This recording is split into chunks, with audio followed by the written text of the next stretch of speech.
Indigo. Indigo chapter है वो basically थोड़ा सा फैक्चुअल चैप्टर हम कह सकते हैं, बिकॉज इट इज़ एक वो है कि एक एक्सर्प्ट है। लुई फिशर जो थे वो थे तो एक्चुअली एक ब्रिटिशर, लेकिन he was very moved by Gandhi ji, और उन्होंने गांधी जी के ऊपर मतलब गांधी जी की एक बायोग्राफी लिखी थी, the life of Mahatma Gandhi. और ये चैप्टर जो है इंडिगो, ये उसी लाइफ ऑफ महात्मा गांधी जो बुक है उससे एक एक्सर्प्ट लिया गया है। सो इट्स बेसिकली मतलब ऑफ कोर्स इससे क्वेश्चंस जो है वो ऐसे आएंगे कि what do you think, what do you understand, वैसे क्वेश्चंस तो आएंगे, बट मोर ऑफ कि ये थोड़ा सा फैक्चुअल चैप्टर है, क्योंकि इसमें गांधी जी का मूवमेंट शो कर रहे हैं, चंपारण एंड उनके सत्याग्रह वगैरह ये सब चीज़ें। तो थोड़ा सा ऐसा चैप्टर है ये फैक्चुअल टाइप का। So let's start. Louis Fischer जो थे वो फिलाडेल्फिया में बॉर्न हुए थे, फिलाडेल्फिया, और वो ब्रिटिश आर्मी में काम करते थे। तो वो न्यूयॉर्क टाइम्स के जर्नलिस्ट भी थे और वो काफ़ी मूव्ड थे गांधी जी से, और उनकी बहुत सारे अकम्पलिशमेंट यहाँ लिखी हुई है कि also member of the faculty at Princeton university, British army, New York times. तो ये उनकी बुक है the life of Mahatma Gandhi, और ये बुक सबसे बेस्ट बुक एक रिव्यू करी हुई है गांधी जी के ऊपर, जो लुई फिशर ने उनके ऊपर ये बायोग्राफी लिखी थी। तो उसी से हम यहाँ पर एक एक्सर्प्ट पढ़ेंगे। ओके मैंने यहाँ पर सारे डिफ़िकल्ट वर्ड्स के को हाईलाइट करके उनका मीनिंग भी दे दिया है। When I first visited Gandhi in 1942 at his ashram in Sevagram in central India, he said, I will tell you how it happened that I decided to urge the departure of the British. It was in 1917. देखिए, urge the departure of the British. This is a phrase, एक expression है, and urge the departure का मतलब होता है कि किसी को भेजना, किसी को जाने की इच्छा रखना कि यार वो बस चले जाए। कि ऐसा होता है कि कोई गेस्ट जब हमारे बहुत दिनों तक रहते हैं तो वी अर्ज देयर डिपार्चर, ठीक है, हम करते ना कि बस यार अब तो बहुत दिन हो गए, मेहमान रह रहे, अब चले जाना चाहिए, इस तरीके से। तो यहाँ लुई फिशर, आई मतलब लुई फिशर है, तो वो फर्स्ट पर्सन में बुक लिख रहे हैं, और वो गांधी जी को 1942 में विजिट करते हैं। कहाँ पर? उनके आश्रम सेवाग्राम में। ओके और गांधी जी उनसे कहते हैं कि okay I will tell you, मैं तुम्हें बताऊंगा कि ऐसा क्या हुआ कि मुझे पहले एंटिसिपेट हुआ कि यार ब्रिटिशर्स को इंडिया छोड़ के चला जाना चाहिए, कि Britishers should not live in India, या फिर ब्रिटिशर्स को ये जो कंट्रोल कर रहे हैं इंडिया को as a colony give up कर देना चाहिए। तो वो सब शुरू हुआ 1917 में, एंड प्लीज़ रिमेंबर 1915 जनवरी 1915 में गांधी जी जो है वो इंडिया आए, और 1917 की यहाँ पर बात कर रहे हैं।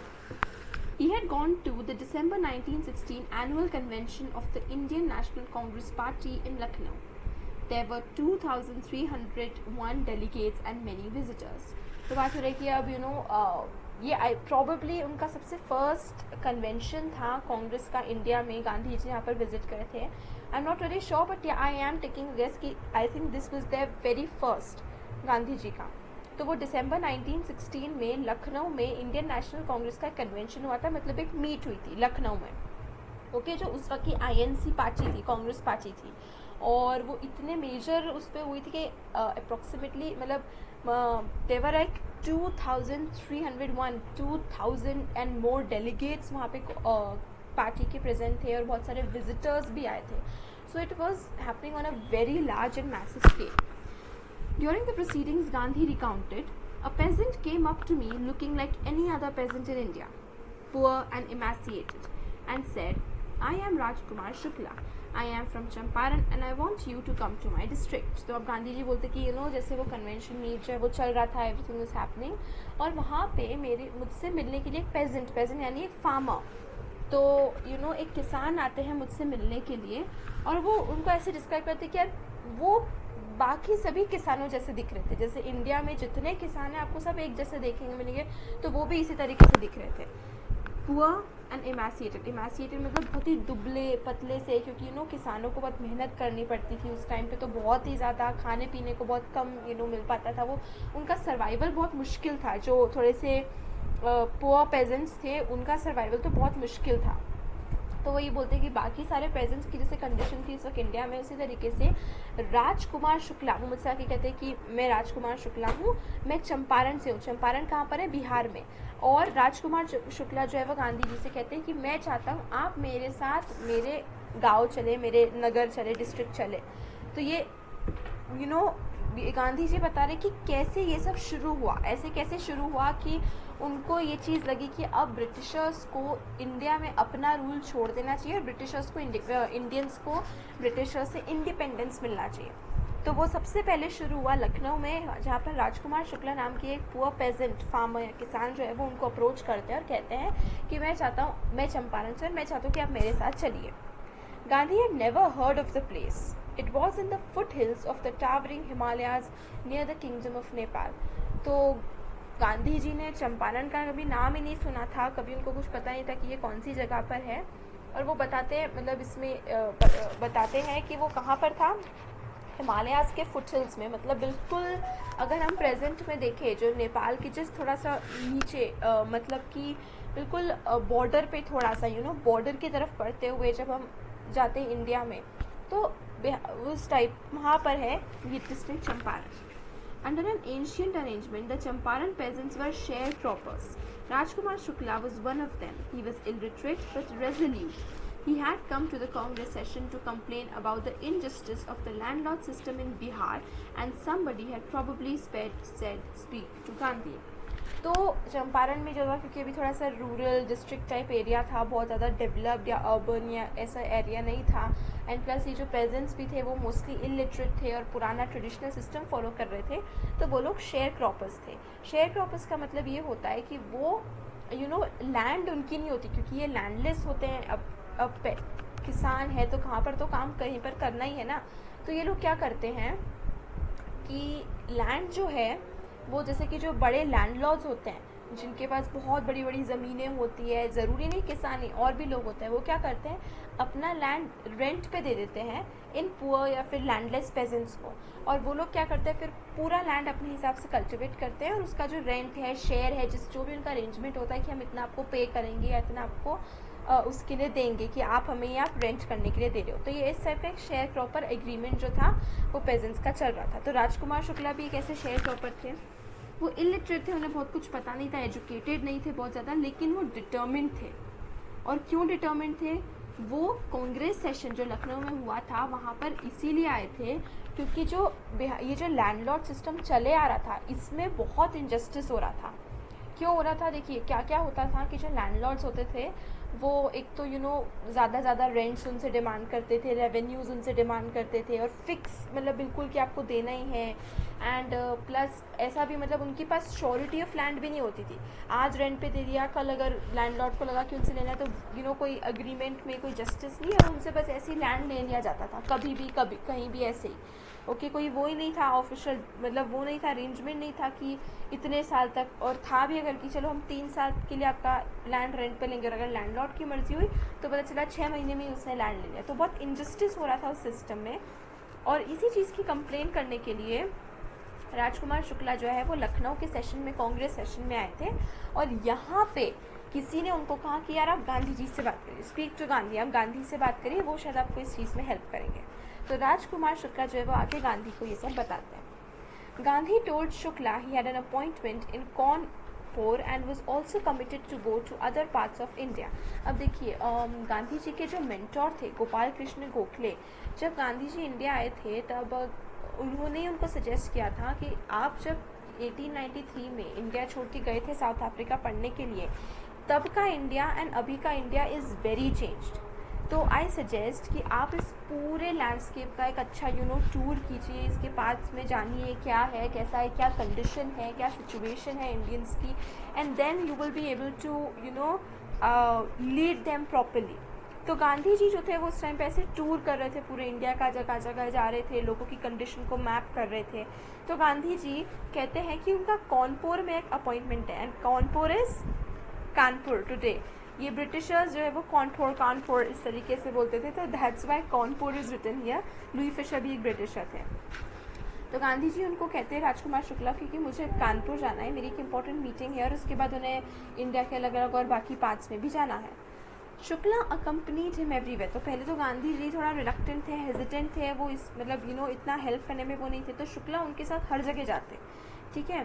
Then Gandhi ji return to his ashram near Ahmedabad. Shukla followed him to the ashram for weeks, he never left Gandhi side. तो गांधी जी जहाँ जाते शुक्ला उनके पीछे पीछे पीछे उनको फॉलो करते रहते और एवरीवेयर उनसे बिल्कुल चिपके हुए रहते हैं। फिर गांधी जी अपने आश्रम वापस आए, साबरमती आश्रम अहमदाबाद के पास गुजरात में।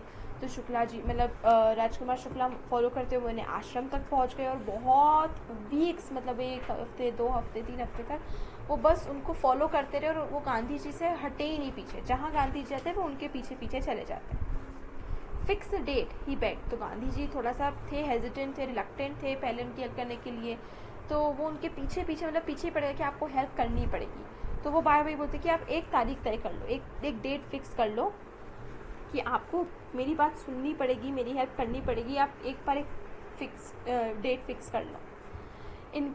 Impressed by the sharecroppers' tenacity and story, Gandhi said, I have to be in Calcutta on such and such a date. Come and meet me and take me from there. तो गांधी जी ने फिर इतनी बैग और इतनी उसके बाद, क्योंकि वो इतने रिलक्टेंट थे राजकुमार शुक्ला, तो गांधी जी ने एट लास्ट उनकी स्टोरी सुनी कि ओके क्या प्रॉब्लम थी, क्या था। तो शेयर क्रॉपर की टेनेसिटी मतलब फर्म ग्रिप, कि उन्होंने कितना भी हो जाए उन्होंने उनका पीछा नहीं छोड़ा, उनका साइड नहीं छोड़ा, वो उनके पीछे लगे रहे to get his work done. तो गांधी जी इसको देखकर काफ़ी इम्प्रेस हो गए और उन्हें लगा कि सच में okay I think I should help him now. तो गांधी जी ने उनकी कहानी सुनी, वो बहुत इम्प्रेस हो गए कि हाँ दिस इज़ समथिंग, ऐसे ही नहीं कि ये सिर्फ टाइम पास के लिए नहीं कर रहा है, दिस नीड्स माई हेल्प। तो उन्होंने कहा कि राजकुमार शुक्ला को रिप्लाई करा कि देखिए मैं इस तारीख को कैलकाटा में रहूँगा, तो आप मुझे वहाँ पर आके मिलिए कैलकाटा में इस तारीख में, और यहाँ से मैं आपके साथ चले जाऊँगा चंपारण, ओके, जहाँ पर भी जो आप डिस्ट्रिक्ट है वहाँ से मैं आपके साथ चलूँगा, and then we'll begin our work from there. Months passed. Shukla was sitting on his haunches at the appointed spot in Calcutta when Gandhi arrived. He waited till Gandhi was free. तो बहुत महीने गुजर गए। तो गांधी जी की तो पहले से बहुत प्लानिंग थी, उनको ऑफ कोर्स वो पूरा मैप एंड सर्वे कर रहे थे इंडिया का। तो बहुत महीने निकल गए। शुक्ला जो थे वो सिटिंग ऑन हिज हॉन्चेस मतलब बिल्कुल तैयार बैठे हुए थे, वो कब से ईगर बैठे हुए थे। सिटिंग ऑन हिज हॉन्चेस का मतलब होता है to sit very eagerly. Haunches का मतलब होता है हमारा बॉटम, ओके, हमारा जो बॉटम पार्ट जिसके ऊपर हम बैठते हैं। तो वो काफ़ी देर से मतलब सिटिंग ऑन हिज हॉन्चेस मतलब बहुत ईगरली वेट कर रहे थे कि गांधी जी कब फ्री होंगे, कब क्या होंगे। एंड फाइनली गांधी जी जो है वो कैलकाटा में आ गए। एंड वो वेट उनको और वेट मतलब गांधी जी में कैलकाटा में आए उसके बाद भी उन्हें वेट करना पड़ा ताकि गांधी जी अपना काम पूरा कर सकें। तो उन्होंने गांधी जी का मतलब कहने का मतलब है कि बहुत वेट किया, एंड मतलब उनके लिए प्रॉब्लम कुछ बहुत बड़ी होगी तब जाकर गांधी जी ने उनके लिए इतना वेट, गांधी जी के लिए राजकुमार शुक्ला ने इतना वेट किया। Then the two of them boarded a train for the city of Patna in Bihar. फिर वो दोनों जब गांधी जी का काम हो गया, वो फ्री हुए, उन्होंने स्केड्यूल अपना थोड़ा लाइट करा, एंड फिर वो दोनों बिहार के लिए निकल गए, पटना के लिए एक ट्रेन में बैठ के निकल गए। There, Shukla led him to the house of a lawyer named Rajendra Prasad, who later became president of the Congress Party and of India. तो राजेंद्र प्रसाद आप सभी को पता ही होगा कि वो कॉन्स्टिट्यूंट असेंबली के प्रेसिडेंट, कांग्रेस पार्टी के बाद में प्रेसिडेंट रहे, इंडिया के प्रेसिडेंट भी बने राजेंद्र प्रसाद। तो शुक्ला जो है राजकुमार शुक्ला उनको राजेंद्र प्रसाद, वही राजेंद्र प्रसाद के घर पे ले गए। Rajendra Prasad was out of town, but the servants knew Shukla as a poor yeoman who pestered their master to help the indigo sharecroppers. So they let him stay on the grounds with his companion Gandhi, whom they took to be another peasant.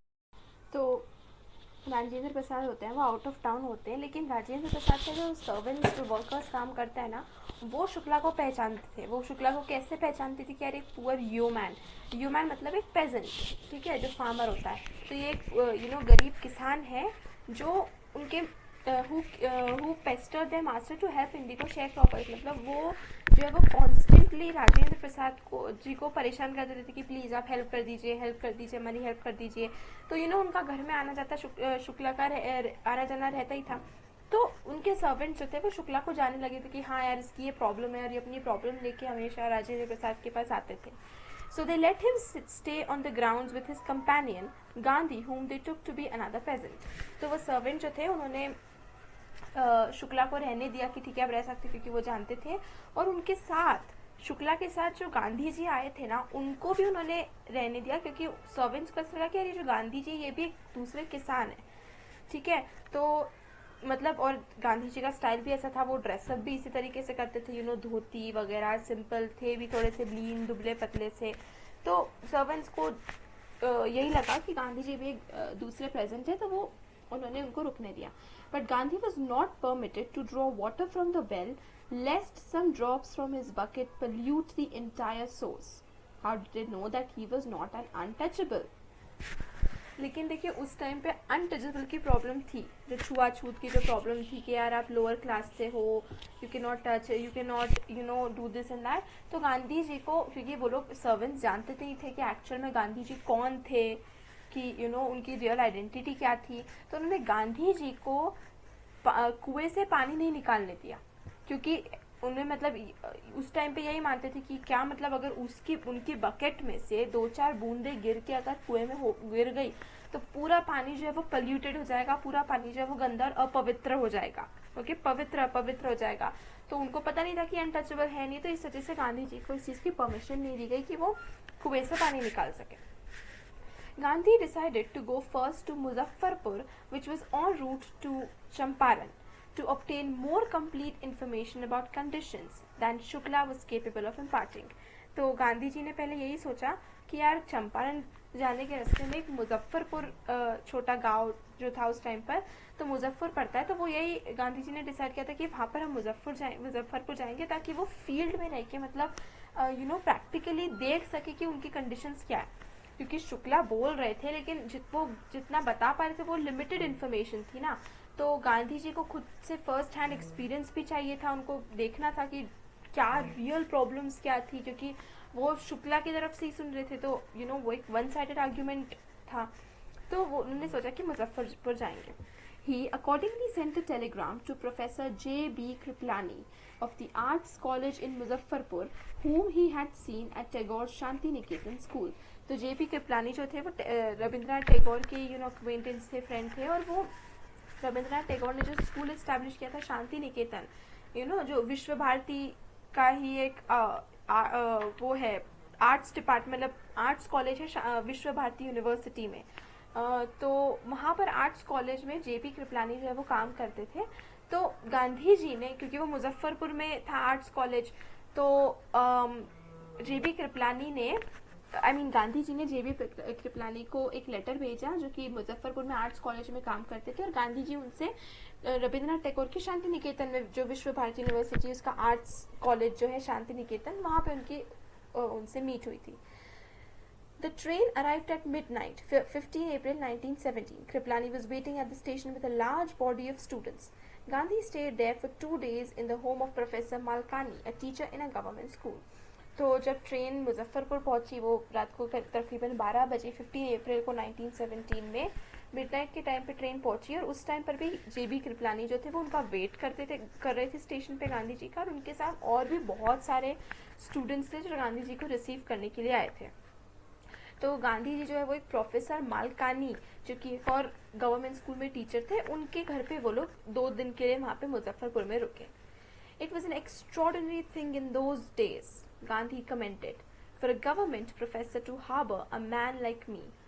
तो गांधी जी बोलते कि यार उस time पर ये एक बहुत ही extraordinary चीज थी। इन दोज डेज मतलब पास्ट की बात कर रहे हैं, कि क्योंकि देखिए लुई फिशर जो थे वो तो 1942 में गांधी जी से मिले थे, तो ये सब लुई फिशर के सामने नहीं हुआ था। उन्होंने जो भी पास्ट अकाउंट्स के बेसिस पे, ये उनकी पूरी बुक में और ये चैप्टर जो पास्ट अकाउंट्स के बेसिस पे लिखा गया। तो गांधी जी ने बोला कि यार उस टाइम पर ये बहुत बड़ी चीज़ थी, बहुत एक्स्ट्रॉर्डनरी चीज़ थी कि एक गवर्नमेंट प्रोफेसर ने मेरे जैसे आदमी को हार्बर किया। हार्बर मतलब उसके घर में शेल्टर दी। तो in smaller localities the Indians were afraid to show sympathy for advocates of home rule. क्यों? उनका क्या मतलब था कि a man like me, देखिए जो गवर्नमेंट थी, ऑफ कोर्स जो जितने भी फाइटर्स थे, प्रोटेस्टर्स थे नेशनल मूवमेंट के, तो ऑफ कोर्स उनके तो अगेंस्ट ही थी गवर्नमेंट। तो जितने भी रिवोल्ट्स वगैरह भी हो रहे थे, तो ये सब लोग जो थे उनके गवर्नमेंट तो उनके अगेंस्ट थी ना, क्योंकि वो उनको देख रहे थे कि यार इनकी वजह से तो ब्रिटिश रूल एंड हो जाएगा। तो एडवोकेट्स ऑफ होम रूल मतलब कि वो ऐसे एडवोकेट्स या ऐसे लोग जो चाहते हैं कि इंडिया को इंडिपेंडेंस मिलनी चाहिए, स्वराज मिलना चाहिए, मतलब वो खुद इंडिपेंडेंस करे और ब्रिटिश रूल जो है वो ख़त्म हो जाए। तो जो स्मॉलर जगह में जो इंडियंस थे वो तो अफ्रेड थे, क्योंकि गवर्नमेंट कुछ भी उनके साथ कर सकती थी और वो उनको भी फिर एक एज अ ट्रेटर देखा जाएगा। तो उस टाइम पर एक गवर्नमेंट ऑफिशियल होने के बावजूद उन्होंने गांधी जी को अपने घर में रखा 2 दिनों के लिए। So it was something really extraordinary, क्योंकि it was clearly very against the rules of government.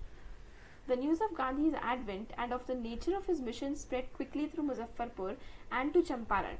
Sharecroppers from Champaran began arriving on foot and by conveyance to see their champion. तो जब लोगों को पता चला कि यार गांधी जी क्यों मुजफ्फरपुर और चंपारण ट्रैवल कर रहे हैं, उनका क्या मिशन है, वो ये पेजेंट्स की हेल्प करने के लिए आ रहे हैं, तो बहुत सारे पेजेंट्स जो है वो कई तो चल के, कई जिनको कन्वेंस मतलब जिस टाइप का ट्रांसपोर्टेशन वो अरेंज कर पाए ऑन फुट या बैलगाड़ी से, या फिर कोई जिस भी टाइप का उनको ट्रांसपोर्टेशन अरेंज हो पाया, वो अपने चैंपियन यानी कि गांधी जी को मिलने के लिए, उनको देखने के लिए, उनकी स्पीच वगैरह सुनने के लिए गांधी जी से मिलने आने लगे। Muzaffarpur lawyers called on Gandhi to brief him. They frequently represented peasant groups in court. They told him about their cases and reported the size of their fee. तो मुजफ्फरपुर में जो लॉयर्स थे जो कि इन पेजेंट्स के लिए कोर्ट में वो कर रहे थे, इन पेजेंट्स के लिए स्टैंड ले रहे थे और उनकी तरफ से लड़ रहे थे, तो उन्होंने गांधी जी को बोला कि आप मतलब गांधी जी को यही बोला कि आप हमारे पास आ जाइए, आप हमसे एक बार हम मिल लेते हैं तो हम आपको सिचुएशन में ब्रीफ कर देंगे कि यार अभी करंट सिचुएशन क्या है और हम इस तरीके से केस हमारा चल रहा है उसमें क्या डेवलपमेंट है क्या नहीं है, और ये सब बातें बताने के लिए। एंड वो लॉयर्स किस टाइप से फीस लेते हैं वो प्रेजेंट्स को रिप्रेजेंट करने के लिए, इस सब बातें करने के लिए उन्होंने कहा कि we should meet. Gandhi chided the lawyers for collecting big fee from the sharecroppers. तो लॉयर्स ने तो गांधी जी को बोला कि हम ऐसी फीस लेते हैं और आप हमसे मिल लीजिए, हम आपको सब बता देंगे कि हमारा केस में डेवलपमेंट ये चल रहा है, इतने सारे केसेस हैं कोर्ट में, ये सब चल रहा है। तो गांधी जी ने क्या करा, उन लॉयर्स को डांटा, चाइडेड मतलब स्कोल्ड करा, उनको डांटा कि वो इन पेजेंट से, इन शेयर क्रॉपर्स से इतनी हैवी फीस ले रहे हैं, इतनी ज़्यादा। He said, I have come to the conclusion that we should stop going to law courts. Taking such cases to the courts does little good. Where the peasants are so crushed and fear-stricken, law courts are useless. The real relief for them is to be free from fear. तो अब देखिए गांधी जी एकदम से आते हैं, वो situation को analyse करते हैं, उन्हें समझ आ जाता है कि यार एक गलती तो बहुत बड़ी हो रही है। एंड वो उनसे कहते हैं कि यार सबसे पहले तो आप इतनी ज़्यादा फीस ले रहे हैं अपनी फेलो इंडियन मेन से, वो sharecroppers are in trouble, वो आपके फेलो इंडियंस हैं एंड आप उनकी हेल्प करने की बजाय आप उन्हीं से फ़ी डिमांड करें, मतलब आपने उसको बिजनेस बना लिया है, so that is very wrong morally भी। तो उन्होंने पहले ये डाटा, फिर उन्होंने कहा कि हमें कोर्ट जाना ही छोड़ देना चाहिए, क्योंकि लॉ कोर्ट में जाके ये जितने भी शेयर क्रॉपर्स ये तो ऑफकोर्स डर जाते हैं, उन्हें पता नहीं है, वो इतने एजुकेटेड नहीं है, इतने लिटरेट नहीं है, उन्हें पता नहीं है कि हाउ टू रिप्रेजेंट देमसेल्व्स। वो लोग सिर्फ इस उम्मीद में बैठे हुए थे और उनको और कुछ नहीं चाहिए। व्हाट दे वांट इज कि उनका थोड़ा सा जो शेयर क्रॉपर एग्रीमेंट है उसमें थोड़ा सा उनको जस्टिस मिल जाए, रेंट रेवेन्यू लेके जो भी उनके जो प्रॉब्लम फेस कर रहे हैं वो प्रॉब्लम का सोल्यूशन निकल जाए। लेकिन अभी कोर्ट्स में जिस तरीके से प्रोसीडिंग्स चलती हैं, जिस तरीके से कोर्ट्स रन होते हैं, उसको देख के तो ऑफकोर्स हम मतलब कोई भी डर जाता है यार कोर्ट केस में इन्वॉल्व होना। वो तो पेजेंट्स थे उस टाइम पर 1917 में, वो भी इलिटरेट। तो गांधी जी बोलते कि यार हमें ऐसी जगह नहीं जाना चाहिए जहाँ पर पेजेंट्स जाके बिल्कुल डरे हुए हैं या एकदम क्रश्ड है कि वो अपना स्टैंड खुद ही नहीं ले पा रहे। एक्चुअल वो तभी हो पाएगा और वो तभी बेटर सिचुएशन से समझ पाएंगे, फाइट कर पाएंगे जब वो अपने डर से बाहर निकले। सबसे पहले अगर वो कोर्ट में केस करते रहेंगे और पेजेंट्स इसी तरीके से डरते रहेंगे तो कितना भी कर लो, बीइंग लॉयर्स स्टिल आप अपना केस उतनी अच्छे से प्रेजेंट नहीं कर सकते हो। Most of the arable land in Champaran district, the real relief for them is to be free from fear. तो गांधी जी कहते कि यार एक्चुअल में उनको इनजस्टिस जो लग रही है वो है इस डर से मुक्ति पाना। वो ये चाहते कि ये जो डर उनके अंदर है कि हमें इस तरीके से कोर्ट्स पनिश कर देंगे, गवर्नमेंट पनिश कर देगी, हमसे हमारी ज़मीन छीन लेगी, जेल में डाल देगी, ये डर जो है इनसे हमें उनको फ्री करना है. Most of the arable land in the Champaran district was divided into large estates owned by Englishmen and worked by Indian tenants. तो ये शेयर प्रॉपर एग्रीमेंट क्या था वहाँ पे ये समझा रहे. देखिए बिहार चंपारण ये वाला जो एरिया है ना, क्योंकि यहाँ पे बहुत रिवर्स वगैरह बहती है और यहाँ पे जो लैंड है काफ़ी एरेबल है और सॉइल बहुत अच्छी है, मतलब यहाँ पे एग्रीकल्चर पे बहुत अच्छा हो सकता है, अच्छी क्वालिटी का हो सकता है. अब लेकिन यहाँ पे जितने भी लैंड्स थे ना उनको बड़े बड़े चंक्स में डिवाइड करा था. जैसे चंपारण एक डिस्ट्रिक्ट है तो जितनी भी खाली ज़मीन है उसको बड़े बड़े से लैंड्स में डिवाइड कर दिया. और ये सारे लैंड के ओनर कौन थे? इंग्लिशमैन, ब्रिटिशर्स वगैरह. वो उन्होंने ये कैसे कैसे करके ये सारी लैंड्स जो है वो खरीद ली और वो फिर उसके बाद इन लैंड्स पे वर्क करने के लिए और एग्रीकल्चर और कल्टिवेशन करने के लिए इंडियन टेनेंट्स को रख लेते हैं. इंडियन टेनेंट्स को रख लेते हैं मतलब इंडियंस को ये रेंट पे वो लोग दे देते कि यार ये रेंट पे है और आपको ये उगाना है, ये करना है आपको, मतलब सिर्फ यहाँ पे एज टेनेंट्स एज रेंटर्स काम करना है. हम जो बोलेंगे वही उगाना है, वही करना है, लैंड हमारी रहेगी, बस आपको यहाँ पे आके कल्टिवेशन करना है, रेस्ट ऑल जो है वो हमारा काम रहेगा. The chief commercial crop was Indigo. The landlords compelled all tenants to plant 3/20 of 15% of their holdings with indigo and surrender the entire indigo harvest as rent. तो उन्होंने बोला कि देखो हम आपको ये लैंड पे काम करने के दे रहे हैं, आपको इस लैंड पे जो उगाना है, जो कल्टीवेट करना है आप कर सकते हो, पर ये कंडीशन रहेगी, हम आपको एक कंडीशन पे ये लैंड देंगे कि आप सभी को 3/20 ऑफ द लैंड, 3/20 मतलब अगर पूरे लैंड के 20 पार्ट्स कर दो तो उसमें से 3 पार्ट्स में, जिसको अगर परसेंटेज में कन्वर्ट करो तो 15% जो पूरा लैंड का हिस्सा है वहाँ पे आपको मैंडेटरीली इंडिगो उगाना है और पूरा जितने एरिया में वो इंडिगो उठा रहे हैं ना, पूरा के पूरा हार्वेस्ट जो है वो ब्रिटिशर्स को दे देना है एज अ रेंट. मतलब रेंट में आपको पैसे नहीं, आपको ये इंडिगो को जो आप क्रॉप उठा रहे हो 15% एरिया में वो आपको दे देना है. अब देखिए सबसे पहली बात तो 15% एरिया बहुत बड़ा एरिया होता है, उसमें आप कोई छोटी मोटी वो नहीं है, जितनी उसमें हार्वेस्ट होगा it is a big deal. कोई छोटी सी अमाउंट नहीं कि वो इजीली पार्ट किया जा सके. सेकेंडली ये जो कमर्शियल क्रॉप इंडिगो है ना, देखिए इसकी पूरी कहानी है. ब्रिटिशर्स जो थे वो यहाँ पे इंडियंस को फोर्स करते थे कि आप इंडिगो उठाओ, इंडिगो उगा. अब इंडिगो की ग्रोथ में, उसकी कल्टीवेशन में बहुत ज़्यादा पेस्टिसाइड्स, केमिकल्स वगैरह का यूज़ होता था. तो उस वजह से क्या होता था कि एक बार, दो बार, 3 बार इंडिगो उगाने के बाद वो लैंड जो है वो बेसिकली थोड़ा सा वेयर आउट हो जाती थी, उसमें उतनी उसकी प्रोडक्टिविटी नहीं बचती थी. तो पहली बात तो लैंड डिग्रेडेशन बहुत हो रहा है. दूसरा होता था कि ब्रिटिशर्स जो है वो बहुत सस्ते में इंडिगो जो है वो इनसे खरीद लेते थे, ये पेजेंट से, फार्मर्स से. मतलब जितना, जैसे कि एक एग्जांपल के लिए जितना रेंट उनको देना चाहिए, मैं आपको एक एग्जांपल देती हूँ. सपोज किसी का रेंट है 500 रुपीज़. अब वो 15% एरिया में वो पेजेंट जितना इंडिगो उठा रहा है, मार्केट में उसकी एक्चुअल कीमत उनको सपोज मिलेगी 800 रुपीज़. बट ब्रिटिशर्स क्या करते थे, उसको 500 में पूरा इंडिगो उसको रेंट एज अ रेंट ले लेते थे, भले ही उसकी एक्चुअल वैल्यू 800 हो, 1000 रुपीज़ हो, कितनी भी हो. तो वो जो है वो फिर ऑफ कोर्स वहाँ पर तो उसका नुकसान हो रहा है ना, कि एक्चुअल रेंट मनी वाइज अगर फाइनेंशियली देखे तो वो 500 है और वो जब वो गुड्स या फिर जो हार्वेस्ट सप्लाई करे उसकी एक्चुअल वैल्यू 800 रुपीज़ है. तो यहाँ पर डिस्क्रिपेंसी तो बहुत क्लियर है. तो यहाँ से बहुत सस्ते में ब्रिटिशर्स जो है वो इंडिगो खरीद लेते थे. तीसरा, ब्रिटिशर्स क्या करते थे कि इसी सस्ते में खरीदे हुए इंडिगो को हेवी प्राइसेस में, काफ़ी दाम में वो इंटरनेशनल मार्केट्स में, ब्रिटेन में वगैरह, यूरोप में, बाकी जगह जो है वो बेच देते थे. तो ब्रिटिशर्स को तो सस्ते में चीज़ मिली और उन्होंने बहुत महंगे में जो है वो बेच दिया, बहुत सारे उनको पैसे मिल गए. और ये पूरा जो था एक लॉन्ग टर्म कॉन्ट्रैक्ट था, मतलब ऐसा नहीं कि 2 साल 3 साल का कॉन्ट्रैक्ट था, काफ़ी लंबे समय तक ये बाइंडेड कॉन्ट्रैक्ट था. तो अब इतने लंबे समय तक ये कॉन्ट्रैक्ट चल रहा है तो जो पेजेंट्स हैं उनकी मर्जी कुछ हो नहीं पा रही, उनको नुकसान पे नुकसान हो जा रहा है. वो लैंड जो है वो दिन पे दिन डिग्रेड होते जा रहा है, उसकी प्रोडक्टिविटी खत्म होती जा रही है. कमर्शियल क्रॉप उगा रहे हैं तो वो इतने सस्ते में उनको बेचना पड़ रहा है ब्रिटिशर्स को, इतना उनको फ़ायदा ही नहीं मिल पा रहा है. Presently the landlords learned that Germany had developed synthetic Indigo. They thereupon obtained agreements from the sharecroppers to pay them compensation for being released from the 15% arrangement.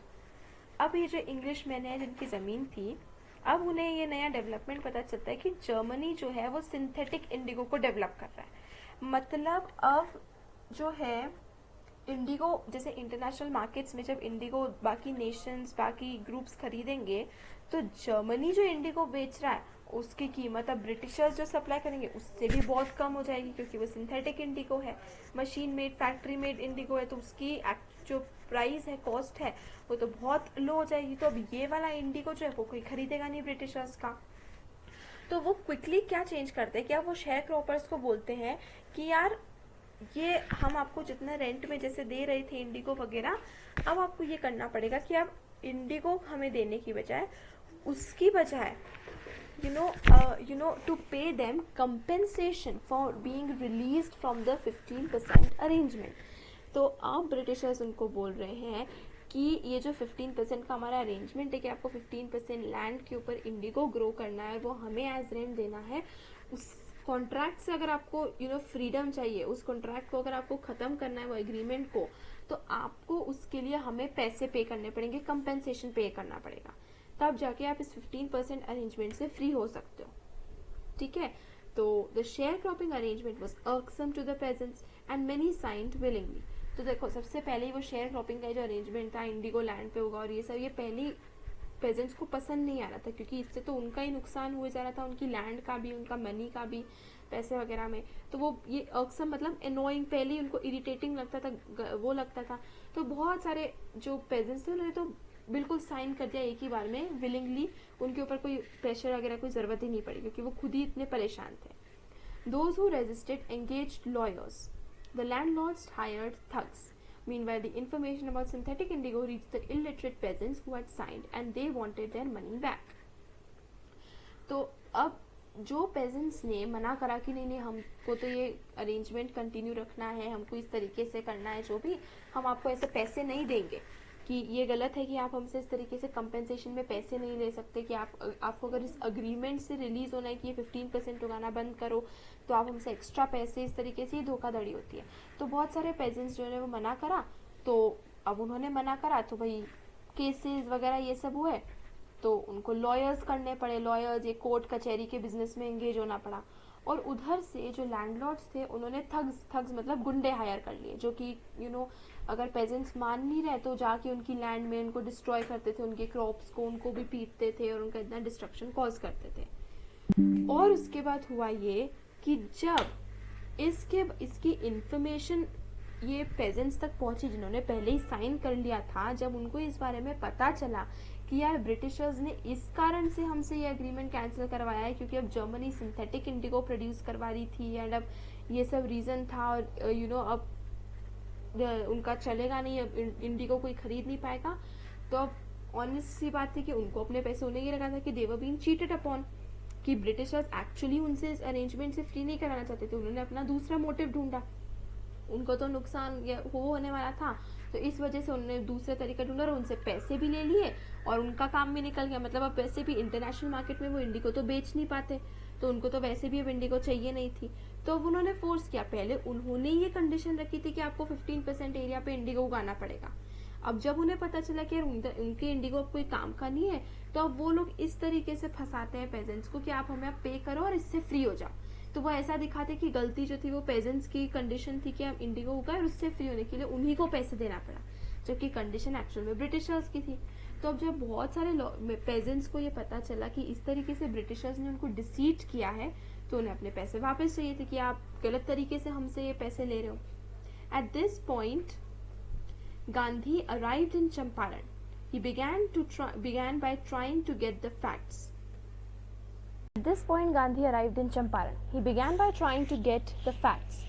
तो अब ये जब यह चल रहा था कि अब पेजेंट्स डिमांड कर रहे थे कि उनको पैसे वापस चाहिए, उनको ये इन्फॉर्मेशन वगैरह पता चली थी, तो फिर गांधी जी जो है वो चंपारण आए और उन्होंने सबसे पहले शुरू किया कि जो फैक्ट्स है कि रियल, ऐसा नहीं कि बस किसी ने कुछ बोल दिया और उन्होंने उसकी बात को ब्लाइंड फोल्डेडली मान लिया।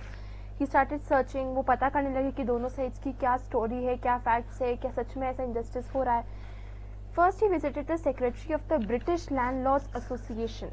The secretary told him that they could give no information to an outsider. Gandhi answered that he was no outsider. तो वो ब्रिटिश लैंडलॉर्ड्स एसोसिएशन के सेक्रेटरी के पास पहुंचे। उन्होंने कहा गांधी जी को कि यार हम एक आउटसाइडर को इस तरीके से इन्फॉर्मेशन नहीं दे सकते। तो गांधी जी इस पे कहते हैं कि यार वो कोई आउटसाइडर नहीं है। इसके बाद Gandhi ji called on the British official commissioner of Tirhut division in which the Champaran district lay. तो अब क्योंकि सेक्रेटरी ने उनकी हेल्प नहीं करी ब्रिटिश लैंडलॉर्ड्स एसोसिएशन की, तो गांधी जी ने दूसरी जगह ट्राई करने की कोशिश की। अब उन्होंने ट्राई करा ब्रिटिश ऑफिशियल कमिश्नर को, जो कि तिरहुत डिवीजन, मतलब देखिए जो ऐसे इस तरीके से ना पहले पूरे एरिया को या एक स्टेट को, जो भी प्रोविंसेस थे उसको डिवाइड कर दिया जाता था। जैसे कि चंपारण एक छोटी डिस्ट्रिक्ट थी और वो एक तिरहुत डिवीजन के उसके अंडर आती थी, तो उस हर डिवीजन का एक कमिश्नर होता था। उसने कहा, उन्होंने गांधी जी ने उस कमिश्नर को फोन करा। The commissioner, Gandhi reports, proceeded to bully me and advised me forthwith to leave Tirhut.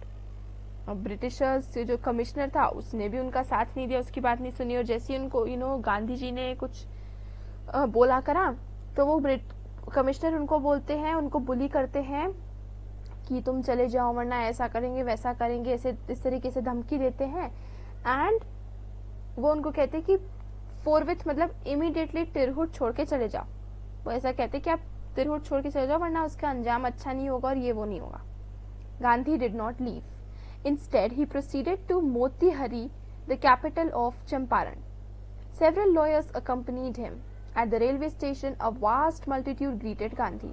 तो गांधी जी ने डरे नहीं उसके बुली से, जितना भी उन्होंने कुछ कहा, इतने बड़े लेवल के कमिश्नर तक वो गांधी जी पहुंच गए। उसके बाद भी गांधी जी जरा भी डरे नहीं एंड वो मतलब वापस पलट के भी नहीं गए।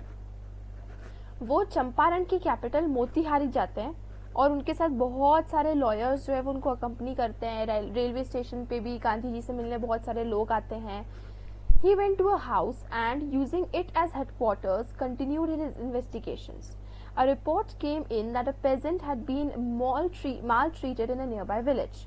Gandhi decided to go and see.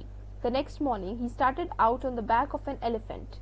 He had not proceeded far when the police superintendent's messenger overtook him and ordered him to return to town in his carriage. तो गांधी जी इस तरीके से पीछे मुड़ के वापस ऐसे नहीं गए, उन्होंने हार नहीं मानी।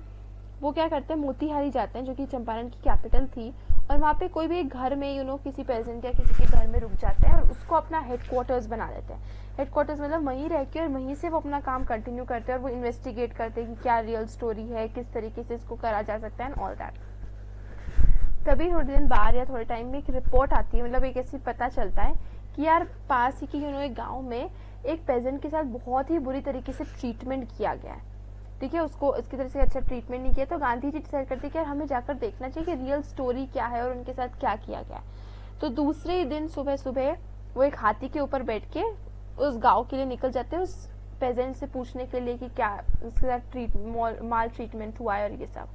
और वो थोड़ा आगे बढ़े ही थे और इतने में ही एक पुलिस सुपरिटेंडेंट का, मतलब पुलिस का एक सुपरिटेंडेंट का एक मैसेंजर आता है और वो उनको इस तरीके से ऑर्डर करता है और कहता है कि आप इस कैरेज में वापस अपने गांव वापस मतलब वापस आ जाइए, आप जहाँ पे रुके हुए करे हुए, इस तरीके से। Gandhi complied. The messenger drove Gandhi home where he served him with an official notice to quit Champaran immediately. तो गांधी जी उनकी बात मान गए कि ठीक है, वो वापस मुड़ के चले गए। और जैसे ही वो वहाँ पहुंचे तो उस मैसेंजर ने उसको एक ऑफिशियल नोटिस दिया कि आपको इमीडिएटली चंपारण छोड़ के चले जाना चाहिए। Gandhi signed a receipt for the notice and wrote on it that he would disobey the order. तो गांधी ने उस क्योंकि देखिए जितने भी ऑफिशियल डॉक्यूमेंट्स वगैरह आते हैं गवर्नमेंट की तरफ से, आज भी हमें एक साइन करना पड़ता है कि हमें ये पैकेज या रिसीट या जो भी ऑफिशियल नोटिस है वो मिल चुका है। तो गांधी जी उस रिसीट के ऊपर साइन कर देते और उसके ऊपर वो लिखते हैं कि वो ये जो ऑर्डर आया है उसको नहीं मानेंगे और उसको डिसओबे करेंगे। देखिए गांधी जी किस तरीके से आगे बढ़ रहे हैं और कितनी उनकी पॉपुलैरिटी बढ़ती जा रही है, उनके साथ इतने लोग अकम्पनी कर रहे हैं and doing this was something really brave. उन्होंने सीधे उस पर लिख दिया रिसीट के ऊपर ही कि वो इस ऑर्डर को नहीं मानेंगे, वो चंपारण छोड़ के नहीं जाएंगे। In consequence Gandhi received a summons to appear in court the next day. तो अब क्योंकि वो ऐसा लिखता है रिसीट के ऊपर, तो गांधी जी को कोर्ट बुलाया जाता है कि आपको दूसरे दिन कोर्ट में आना है। All night Gandhi remained awake. He telegraphed to Rajendra Prasad to come from Bihar with influential friends. He sent instructions to the ashram he wired a full report to the viceroy. तो गांधी जी मतलब कितने prepared थे, मतलब of course उनको पहले से पता था, नहीं पता था ऐसा कुछ होने वाला है, ऐसा कुछ नहीं है, पर देखिए वो कितनी केयरफुली एंड कितनी अप्रोप्रिएटली हर स्टेप ले रहे थे. आप उनका पूरा प्रोसीजर देखिए. जिस दिन उनको कोर्ट बुलाया गया कि आपको कोर्ट आना है और ऐसा वैसा, अब उन्होंने लिख तो दिया था रिसीट पे कि वो इस रूल को ओबे नहीं करेंगे. गांधी जी पूरी रात जगे रहे, और ऐसे नहीं कि उनको बहुत टेंशन हो रही थी और इस कारण से दुख हो रहा था और इस कारण से जगे रहे. ही वॉज वर्किंग, और उन्होंने इस तरीके से हर चीज को फॉर्मुलेट करा. देखिए किस तरीके से उन्हें ऑर्गेनाइज करा. उन्होंने राजेंद्र प्रसाद जो रिमेम्बर लॉयर जो थे उनको टेलीग्राफ करा, मतलब उनको भेजा कि आप जल्दी से जल्दी कुछ अपने बहुत इन्फ्लुएंशियल जो पावरफुल और भी लॉयर्स हो गए जो या जिनकी कोई ऊपर पोजीशन थी गवर्नमेंट वगैरह में, आप उनके साथ आ जाइए जहाँ पे गांधी जी रुके थे. और आश्रम में उन्होंने कुछ कुछ इंस्ट्रक्शंस भेजे कि आप ऐसा करिए वैसा करिए, जो भी इंस्ट्रक्शंस वगैरह थे. एंड ऑल्सो इन्होंने पूरी चीज की रिपोर्ट जो है वो वाइसरॉय को भेजी. वाइसरॉय जो था वो उस वक्त इंडिया का पूरा एक तरीके से अपॉइंटेड था. ब्रिटिश गवर्नमेंट जो थी वो पूरे इंडिया का देखने के लिए वाइसरॉय को अपॉइंट करती थी. जैसे कि हमारे लास्ट वाइसरॉय थे लॉर्ड माउंटबैटन. तो मतलब इंडिया में ब्रिटिश पोजीशन की सबसे हाईएस्ट पोस्ट थी viceroy. Morning found the town of Motihari black with peasants. They did not know Gandhi's record in South Africa. They had merely heard that a Mahatma who wanted to help them was in trouble with the authorities. Their spontaneous demonstration in thousands around the courthouse was the beginning of their liberation from fear of the British. तो अब मोतिहारी में जब सुबह हुई तो पूरा मतलब गांधी जी मतलब इतने thousands of peasants जो थे वो कोर्ट के सामने आ चुके थे, कोर्ट हाउस के सामने में. ठीक है, उनको कुछ पता नहीं था कि गांधी जी ने साउथ अफ्रीका में क्या करा है, कि उन्होंने कैसे बड़े से सत्याग्रह के थ्रू अपार्थाइड सिस्टम को हरा दिया है एंड वहाँ की गवर्नमेंट को अपोज करा और कितना सिग्निफिकेंट रोल प्ले करा है. उनको ये सब कुछ नहीं पता था. उनको सिर्फ इतना पता था कि एक महात्मा है जो आ रहे हैं उनकी हेल्प करने के लिए, और वो इस ब्रिटिश गवर्नमेंट ये जो अथॉरिटीज उनको परेशान कर रही है उनके साथ लड़ने के लिए उनकी हेल्प करेंगे. सॉरी यहाँ पे मैं हाईलाइट करना भूल गई. ब्लैक विथ प्रेजेंट्स मतलब फुल भीड़ लग गई थी पेजेंट्स की पूरी. ठीक है, फुल ऑफ. एंड उनका आना, ठीक है, जब वो जिस तरीके से वो थाउजेंड्स की नंबर्स में कोर्ट हाउस में आए, इस चीज ने जो वो ब्रिटिशर्स को थोड़ा सा शेक कर दिया. उनको एकदम एक सरप्राइज, एक शॉक मिला. और ये सबसे पहला स्टेप हम कह सकते हैं कि यहाँ से लोगों के जो मन में डर था ब्रिटिशर्स को लेके वो थोड़ा धीरे धीरे धीरे करके खत्म होने लगा. तो officials felt powerless without Gandhi's cooperation. He helped them regulate the crowd. He was polite and friendly. He was giving them concrete proof that their might, hitherto dreaded and unquestioned, could be challenged by Indians. Amazing. मतलब गांधी जी का ये movement just यहाँ पे दिखाते कि how impactful, how powerful he was, and I mean no words. Yeah, when we read this, we're just like awestruck with Gandhiji's action and planning and his personality and how he liberated India, how he freed India. That is something remarkable. And Gandhi ji is, उनके इस action ने हजारों pageants की भीड़ इकट्ठा कर दी थी मोतिहारी में के टाउन में. और ब्रिटिशर्स अब शॉक थे. उन्हें समझ में नहीं आ रहा था कि इतने बड़े क्राउड को कैसे संभाला जाए. और वो ये चीज समझ चुके थे कि गांधी जी की हेल्प के बिना इतनी बड़ी भीड़ को नहीं संभाला जा सकता. और गांधी जी ने ब्रिटिशर्स की हेल्प करी भीड़ को संभालने के लिए. वो काफी पोलाइट थे, बहुत फ्रेंडली थे. ऐसा नहीं कि वायलेंट है या बहुत बुरी तरीके से बात कर रहे हैं कि आप तो ऐसा कर रहे हैं, आप हमारी बात भी नहीं सुन रहे हैं, ऐसा वैसा, एंड हम आपकी हेल्प क्यों करें, अच्छा है, ऐसा कुछ नहीं. He was giving them concrete proof that their might, hitherto dreaded and unquestioned, could be challenged by Indians. Hitherto means until now and dreaded means feared. Gandhi ji Britishers को ये दिखा चुके थे विदाउट इवन सेइंग एनीथिंग। उन्होंने पूरी कोशिश की, वो कमिश्नर तक गए, वो सेक्रेटरी एसोसिएशन जो ब्रिटिश लैंडलॉर्ड एसोसिएशन थे उसके सेक्रेटरी से बोला, उनको वहाँ से हेल्प नहीं मिली। अब गांधी जी उनको सीधे सीधे ये दिखा चुके थे और प्रूव कर चुके थे कि अभी तक हिदरटू मतलब अंटिल नाउ और ड्रेडेड मतलब अभी तक जो ब्रिटिशर्स की रूल को फियर करा जा रहा था, जो लोग उससे डर रहे थे, उसको क्वेश्चन नहीं कर पा रहे थे, उसकी हिम्मत नहीं जुटा पा रहे थे, भले ही ब्रिटिशर्स उनके साथ कितनी भी इनजस्टिस करें, उस चीज को अब इंडियंस जो है वो चैलेंज कर सकते हैं।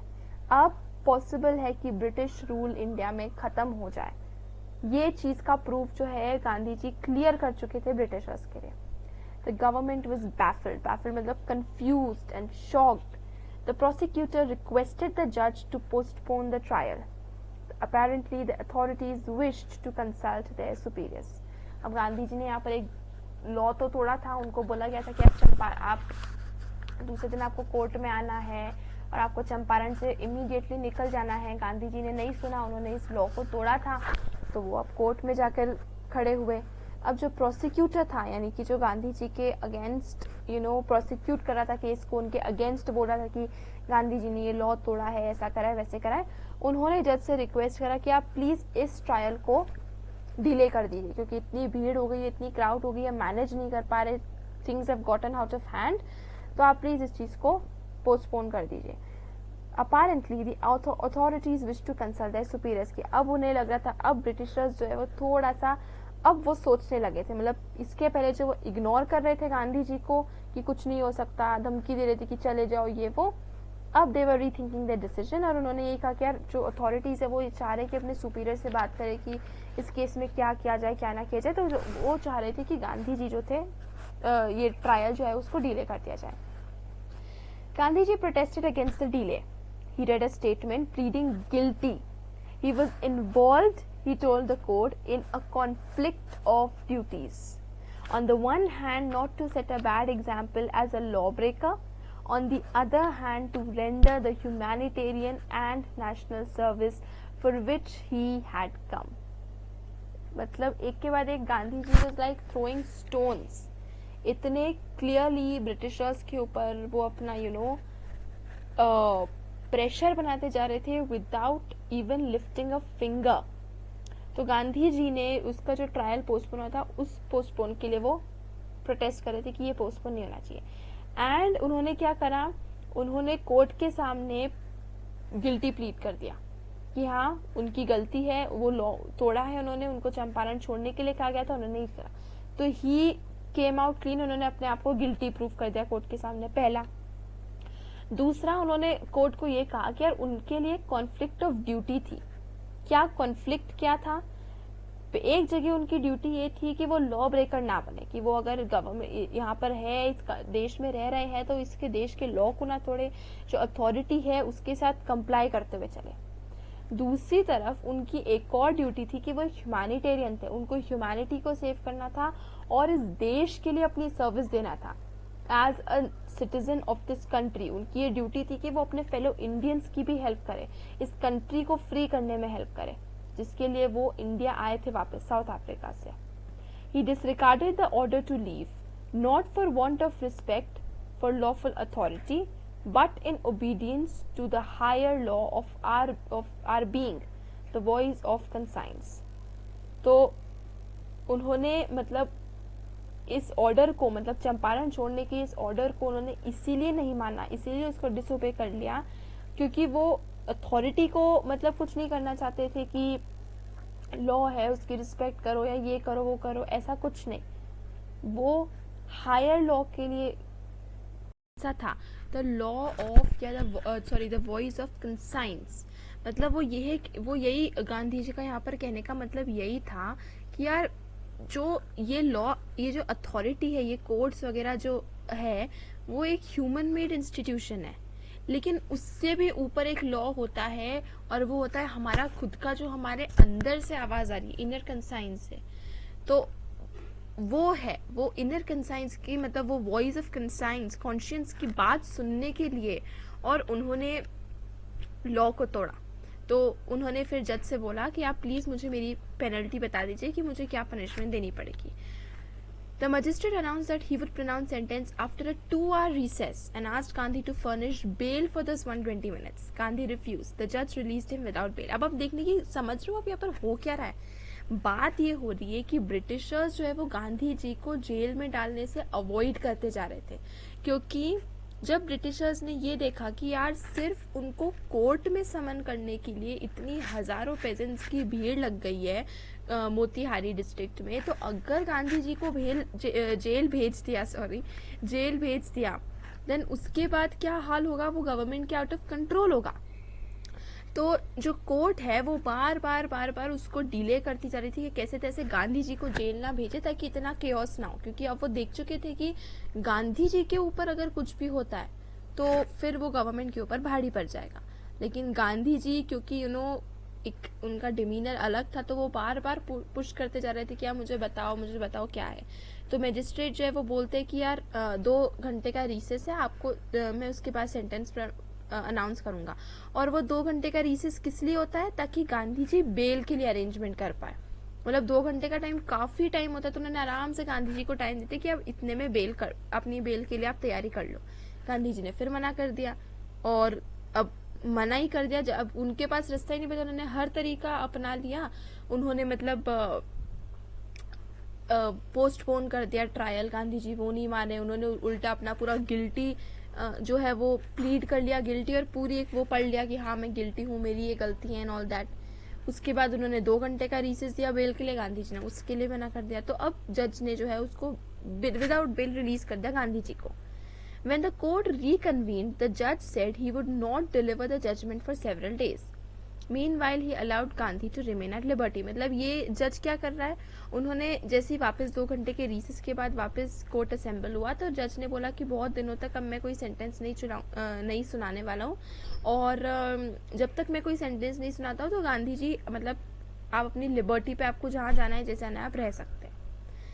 Rajendra Prasad, Brij Kishore Babu, Maulana Mazharul Haq and several other prominent lawyers had arrived from Bihar. They conferred with Gandhi ji. What would they do if he was sentenced to prison? Gandhi asked. Why? The senior lawyer replied.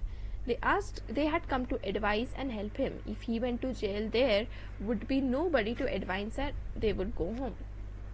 तो ये जितने भी ये जो रहते हैं ना, राजेंद्र प्रसाद, बृज किशोर बाबू वगैरह, ये सब लोग क्या करते हैं, फटाफट बिहार से आते हैं. जब उन्हें इतना केओस के बारे में पता चलता है, और जब उन्हें पता चलता है कि किस तरीके से गांधी जी जो है वो है ना बार मना कर रहे हैं कि वो बेल भी नहीं लेंगे, और वो जेल जाने से के लिए वो कर रहे हैं, उन्हें अपने आप को गिल्टी प्लीड कर रहे हैं. ये सब देख के राजेंद्र प्रसाद वगैरह लॉयर्स जो है वो गांधी जी से मिलने के लिए आ जाते हैं, और वो गांधी जी से बात करते हैं. और वो ये कहते हैं कि यार गांधी जी आप जेल चले जाएंगे तो हम क्या करेंगे, हमारा तो कोई काम ही नहीं बचेगा, क्योंकि आप है जो हमें लीड कर रहे हैं. अगर आप ही जेल चले गए तो फिर कोई भी हमें एडवाइस नहीं कर पाएगा, कोई हमें लीड नहीं कर पाएगा, और फिर हम लोग घर चले जाएंगे, बिकॉज ऑनेस्टली वो लोग फाइट नहीं कर पाएंगे गांधी जी के बिना. ऐसा राजेंद्र प्रसाद वगैरह बाकी लॉयर्स ने गांधी जी को बोला कि आप अगर जेल चले गए तो ये पूरा जो मूवमेंट है ये यहीं पे खत्म हो जाएगा, और दे वुड गो होम, मतलब वो भी मतलब फिर कुछ बचेगा ही नहीं उनके लिए. What about the injustice to the sharecroppers?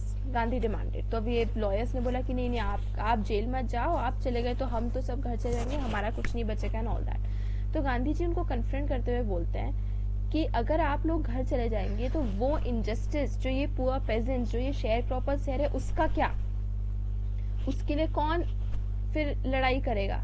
The lawyers withdrew to consult. Rajendra Prasad had recorded the upshot of their consultations. They thought amongst themselves that Gandhi was totally a stranger, and yet he was prepared to go to prison for the sake of the peasants.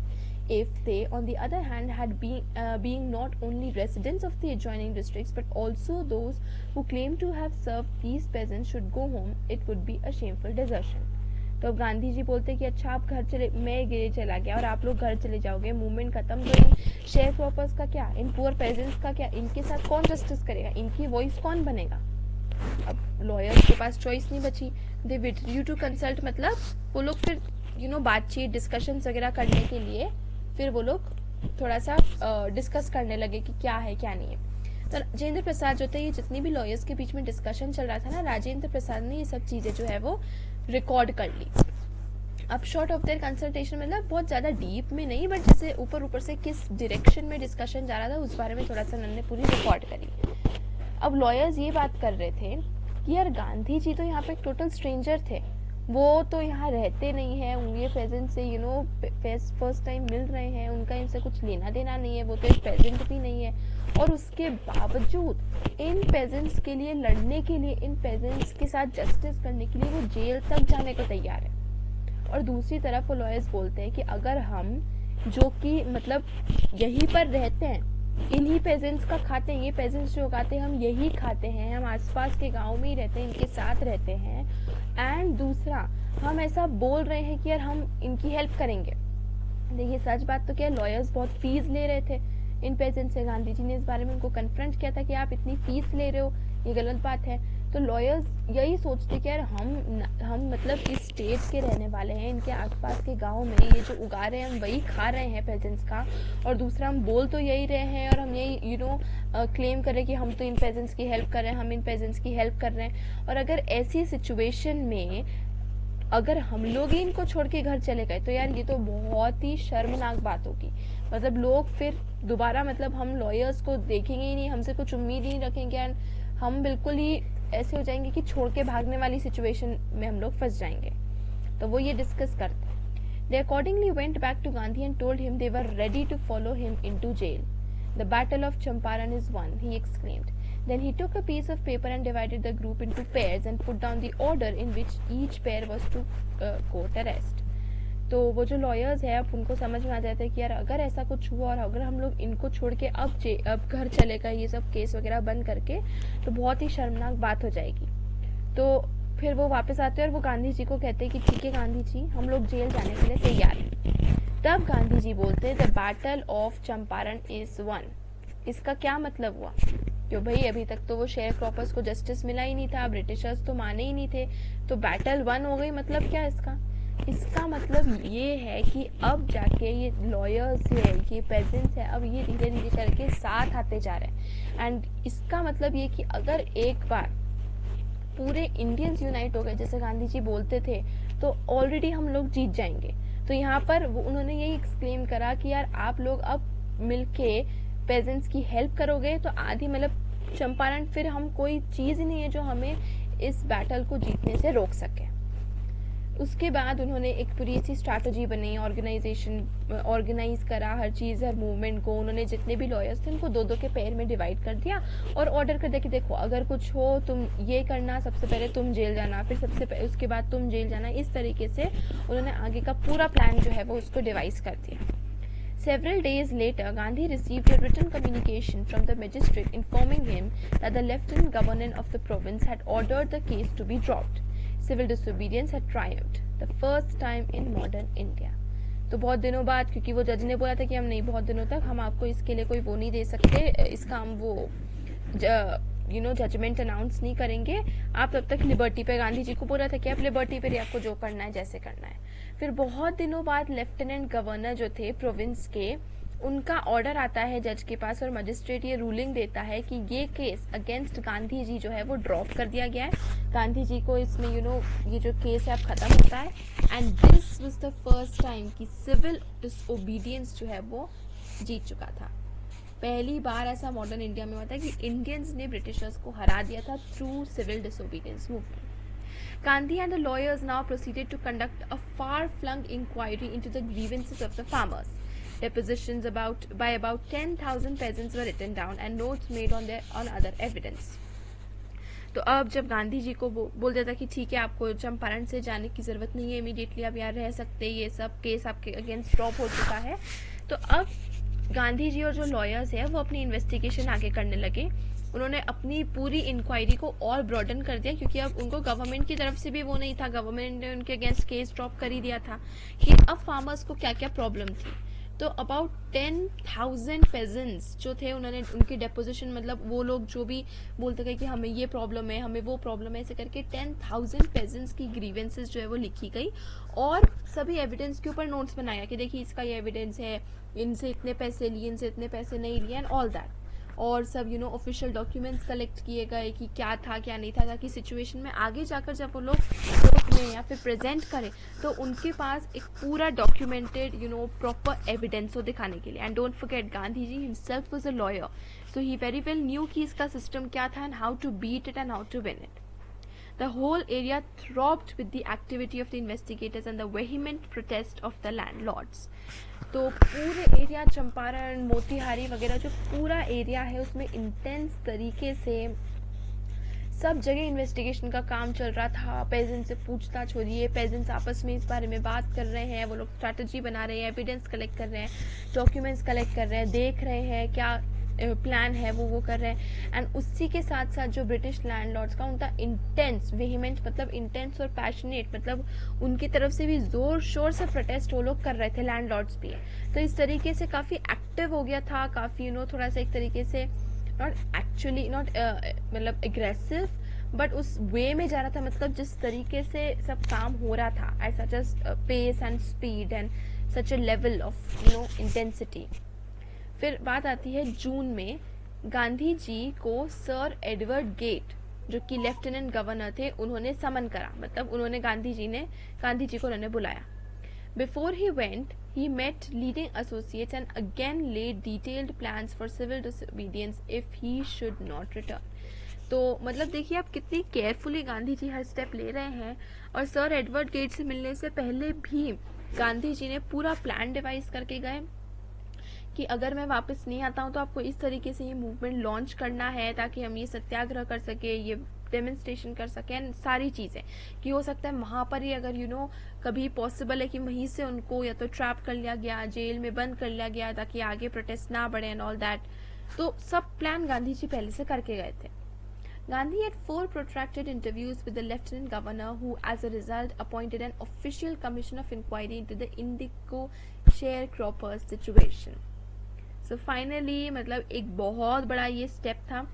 Protracted मतलब बहुत longer time के लिए exist करता. It's not loner, it's longer. मैं आज ये भूल गई हूँ. मतलब काफ़ी लंबे interviews and sessions and discussions lieutenant governor Edward Gait के गांधी जी के साथ चले. उन्होंने बहुत डिस्कशन किया और इस डिस्कशन के बाद फिर ये रिजल्ट निकला कि एक पूरी ऑफिशियल कमीशन अपॉइंट कर ली गई सर एडवर्ड गेट ने, ताकि इंक्वायर कर सके कि अच्छा जो ये शेयर क्रॉपर्स हैं उनकी सिचुएशन बुरी है, ये है, ऐसी है. तो इसके ऊपर पूरी इंक्वायरी बैठी गई. The commission consisted of landlords, government officials and Gandhi as the sole representative of the peasants. तो पूरी कमीशन है, उसमें लैंडलॉर्ड्स और गवर्नमेंट ऑफिशियल्स थे और वो कौन थे? ब्रिटिशर्स थे. तो वो लैंडलॉर्ड्स का ही साथ देंगे. And Gandhi was the only person जो इन पेजेंट्स को रिप्रेजेंट कर रहा था. मतलब इतनी पूरी इनको जो कमिटी थी उसमें सोल रिप्रेजेंटेटिव गांधी थे जो पेजेंट्स की तरफ से बोल रहे थे और रिप्रेजेंट कर रहे थे पेजेंट्स को. The only person. Gandhi remained in Champaran for an initial uninterrupted period of 7 months and then again for several shorter visits. The visit undertaken casually on the entreaty of an unlettered peasant in the expectation that it would last a few days occupied almost a year of Gandhi's life. तो गांधी जी बहुत लंबे समय तक approximately 7 months तक तो पहले चंपारण में रहे, डेटा कलेक्ट किया, कमिटी में वो लोग उन्होंने डिस्कशंस वगैरह किया, एविडेंस कलेक्ट किए, पेजेंट से बात करी, मूवमेंट की तरफ आगे तैयारी करते रहे. और 7 months के पीरियड के बाद बहुत सारे मतलब थोड़े 2 दिन, 4 दिन, 10 दिन इस तरीके से छोटे छोटे पीरियड्स के लिए बहुत टाइम तक बहुत बार वो गांधी जी जो है वो सेवरल शॉर्टर विजिट्स के लिए भी चंपारण आते रहे, क्योंकि उन्होंने ये मूवमेंट को है बिल्कुल कंटिन्यू रखा. ये विजिट जो कि एंट्रीटी मतलब हम्बल रिक्वेस्ट. कौन हम्बल रिक्वेस्ट? राजकुमार शुक्ला के अनलेटर्ड पेजेंट. अनलेटर्ड मतलब जिसको जो पढ़ाई लिखाई तक नहीं जानता था, जो इलिटरेट था, अनएजुकेटेड था, उसकी एक हम्बल रिक्वेस्ट के ऊपर. और वो क्या एक्सपेक्ट कर रहे थे? In the expectation that would last a few days almost occupied a year of Gandhi's life. तो मतलब राजकुमार शुक्ला जो कि एक अनएजुकेटेड पेजेंट थे, उनकी हम्बल रिक्वेस्ट पे, और उन्हें लग रहा था कि यार ये मूवमेंट जो है, ये जो भी पूरा प्रोटेस्ट करेंगे, ये मतलब कुछ दिनों में ख़त्म हो जाएगा. तो एक पेजेंट के, अनएजुकेटेड पेजेंट की हम्बल रिक्वेस्ट पे गांधी जी ने ये मूवमेंट मतलब चंपारण का लॉन्च करा और ये कम से कम 1 साल चला। मतलब कुछ दिन चलना था ऐसा उनने उम्मीद होप करी थी कि कुछ दिन में ख़त्म हो जाएगा, एक्सपेक्ट किया था, लेकिन पूरे 1 साल तक ये मूवमेंट चलता रहा। तो मतलब यहाँ दिखाया जा रहा है गांधी जी के एक एस्पेक्ट को कि मियरली एक हम्बल रिक्वेस्ट पे और मतलब इस पे इतना मतलब गांधी जी ने उसके ऊपर इतने एफर्ट्स डाले। The official inquiry assembled a crushing mountain of evidence against the big planters, and when they saw this, they agreed in principle to make refunds to the peasants. But how much must we pay? They asked Gandhi. पूरी अब जो ये committee बिठाई गई थी, commission बिठाया गया था, इसमें यही इन्होंने फिर देखा कि यार ये जो बिग लैंडलॉर्ड्स है ये पूरी तरीके से इनकी गलती है और ये पेजेंट्स को फोर्स कर रहे हैं सब इंडिगो उगाने के लिए। एंड जब पता चला सिंथेटिक इंडिगो आ गया तो अब उसके कंपेंसेशन के लिए पैसे मांग रहे हैं, रेवेन्यू ज़्यादा, इस तरीके से पूरी सब चीज़ें जो है वो क्लियर आ गई। एंड अब उन्होंने अग्री कर लिया कि यार सारे पेजेंट्स को रिफंड किया जाएगा कि गलती लैंडलॉर्ड्स की है। अब वो आगे गांधी जी से पूछते हैं कि यार हमें कितना पे करना चाहिए, क्या अमाउंट क्या है जो जस्टिफाई कर पाएगा और हमें कितना पे करना चाहिए। They thought he would demand repayment in full of money which they had illegally and deceitfully extorted from the sharecroppers। मतलब वो जो 15% के कंपेंसेशन के लिए जो पैसे लैंडलॉर्ड्स ने लिया था, तो ये कमीशन को, ये सब लैंडलॉर्ड्स को, ये गवर्नमेंट ऑफिशियल्स को लग रहा था कि गांधी जी बोलेंगे कि यार ये पूरे के पूरे ये जो पैसे आपने मतलब पेजेंट से लिए हैं पूरे के पूरे वापस आप उनको रिटर्न कर दो। He asked only 50%. There he seemed adamant, writes Reverend J.C. Hodge, a British missionary in Champaran who observed the entire episode at close range। ये Reverend J.C. Hodge जो थे एक ब्रिटिश मिशनरी थे, चंपारण में वर्क कर रहे थे और उन्होंने ये सब जो डिस्कशन चल रहा था बहुत ही क्लोजली इन्होंने ऑब्जर्व किया था, बहुत ही पास से। तो गांधी जी ने सिर्फ और सिर्फ 50% पैसे वापस मांगे और वहाँ पे वो एडमेंट थे मतलब वो बहुत ही वहाँ पे रिजॉल्व थे और कि बस कुछ भी हो जाए वो सिर्फ 50% पैसा ही वापस लेंगे जो ब्रिटिशर्स ने उनसे जितना अमाउंट लिया है। जैसे कि एक एग्जांपल के लिए कंपेंसेशन के लिए 100 रुपये लिए, तो गांधी जी बहुत ही इस बात को लेके स्ट्रिक्ट थे कि नहीं, सिर्फ 50 रुपीज़ आपको वापस करना है। Thinking probably that he would not give way, the representative of the planters offered to refund to the extent of 25%, and to his amazement Mr. Gandhi took him at his word, thus breaking the deadlock।